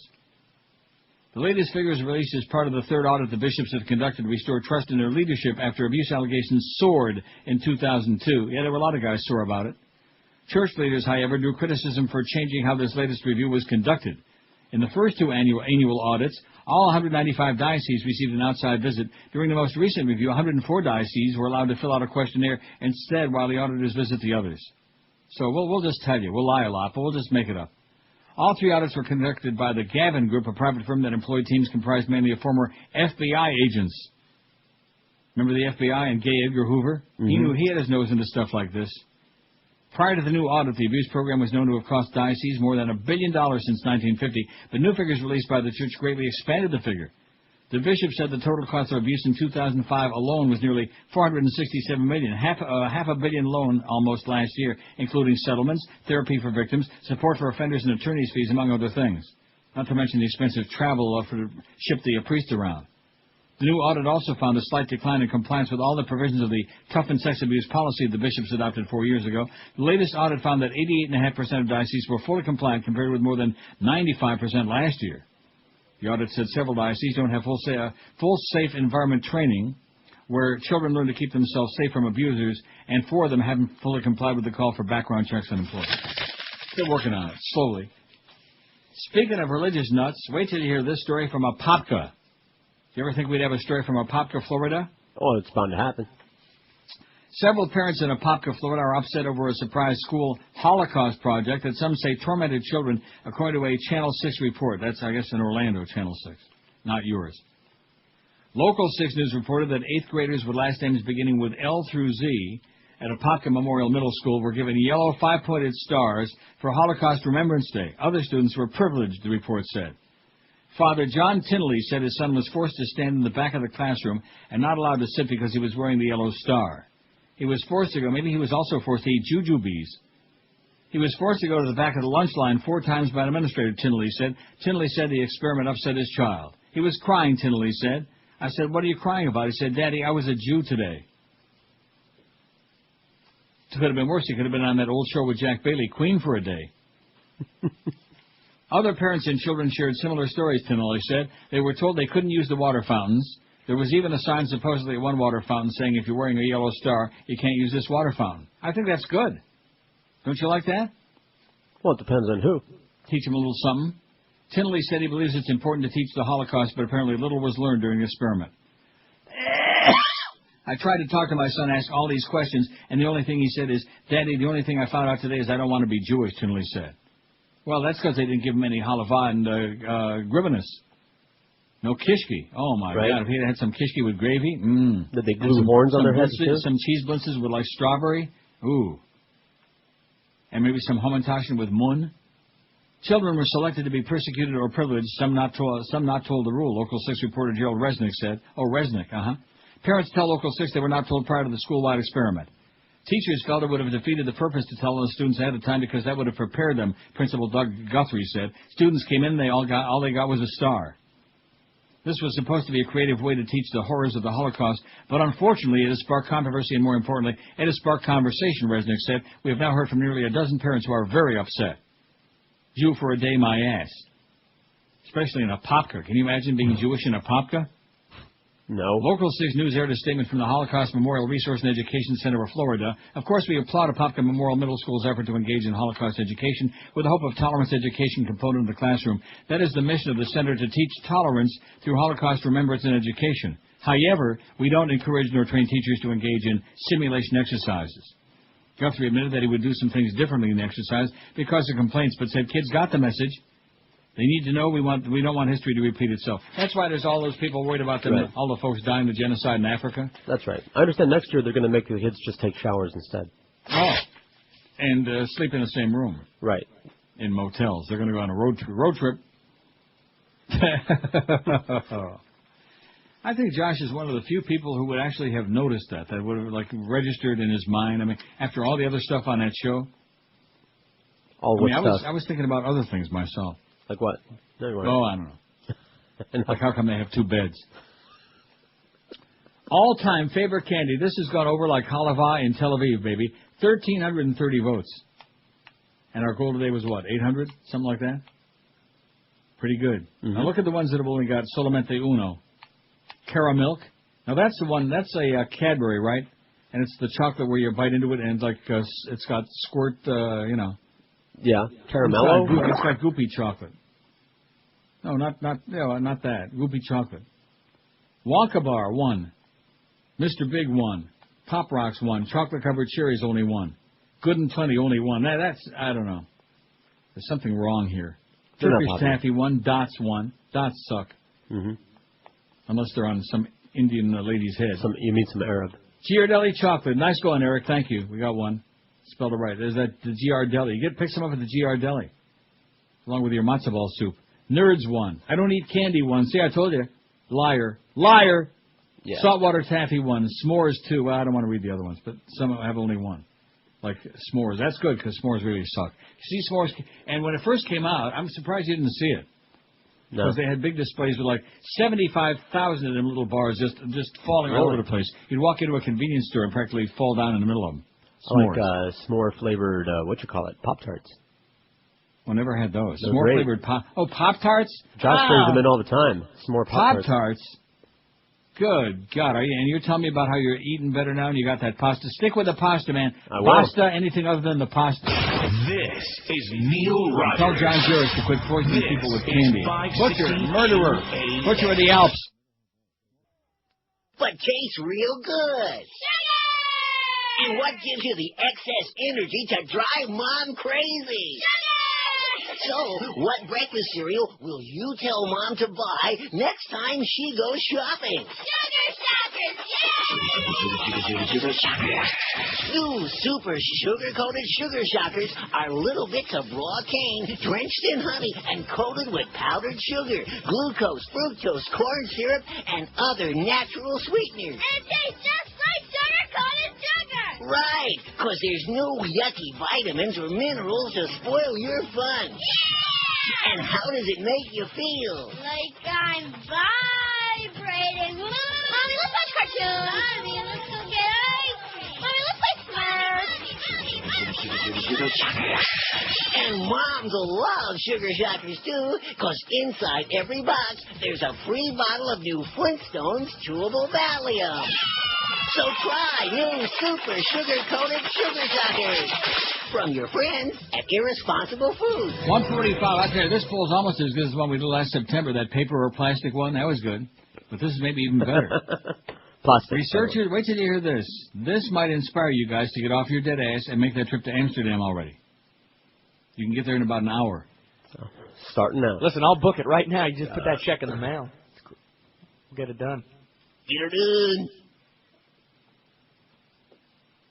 Researchers in Australia's Outback launched a test flight today of a supersonic jet designed to fly 10 times faster than conventional aircraft.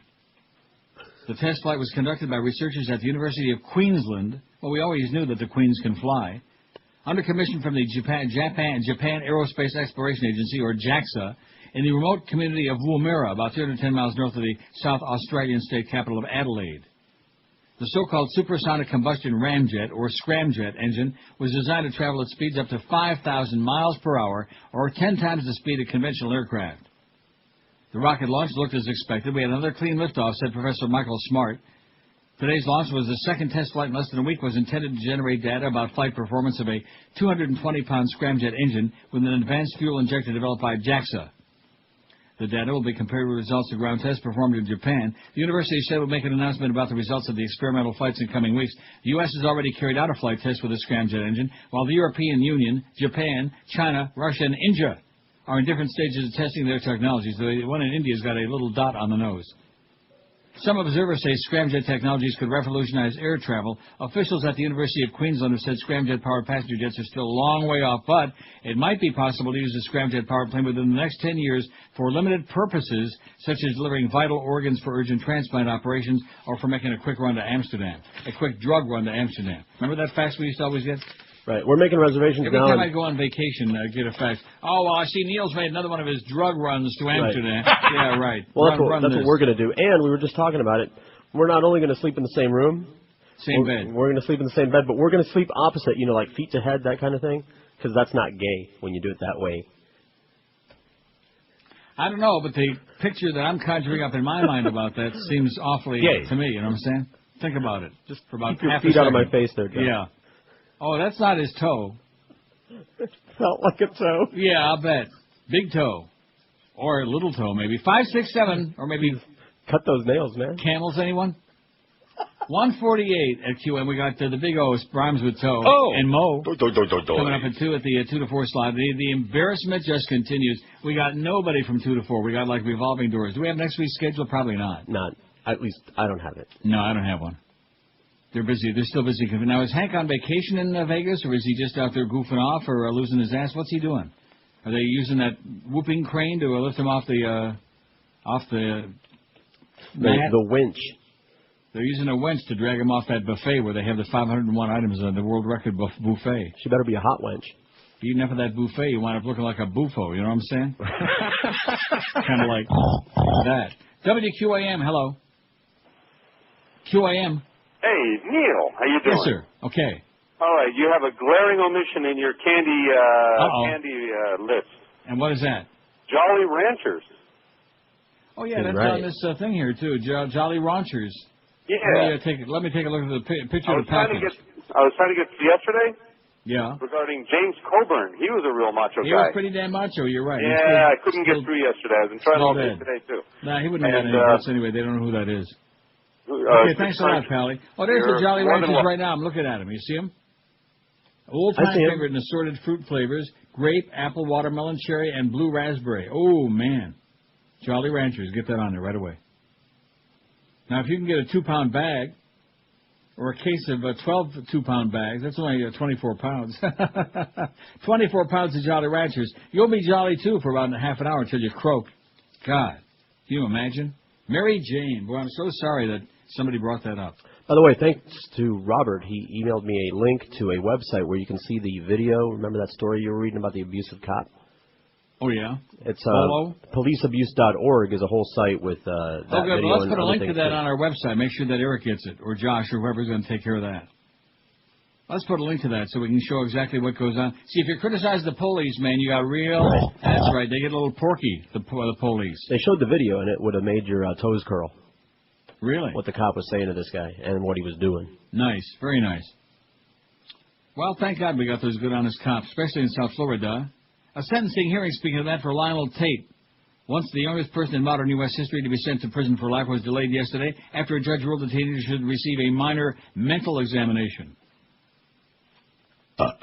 Tate made headlines after he was convicted of first-degree murder in the 1999 beating death of 6-year-old Tiffany Eunuch. His attorneys initially argued the killing was an accident, while Tate, then 12, was imitating pro wrestling moves. In the latest twist to Tate's troubled life, he was charged in May with robbing a pizza delivery man, and he had that pepperoni juice drool rolling down his chin. That was the giveaway. He pleaded, that was the delivery man, not Lionel.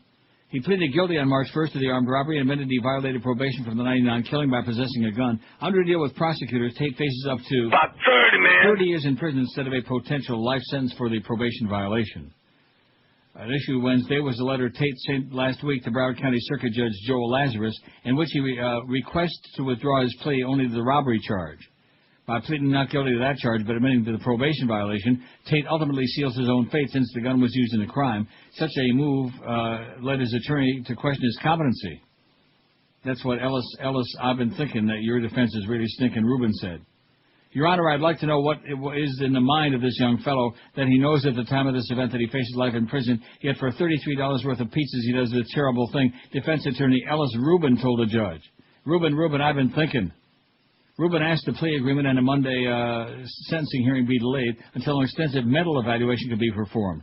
Prosecutor Chuck Morton argued that simply because Tate acted irrationally doesn't mean he doesn't know the consequences of his actions. The mere fact that it was irrational doesn't mean the person was legally insane, Morton said.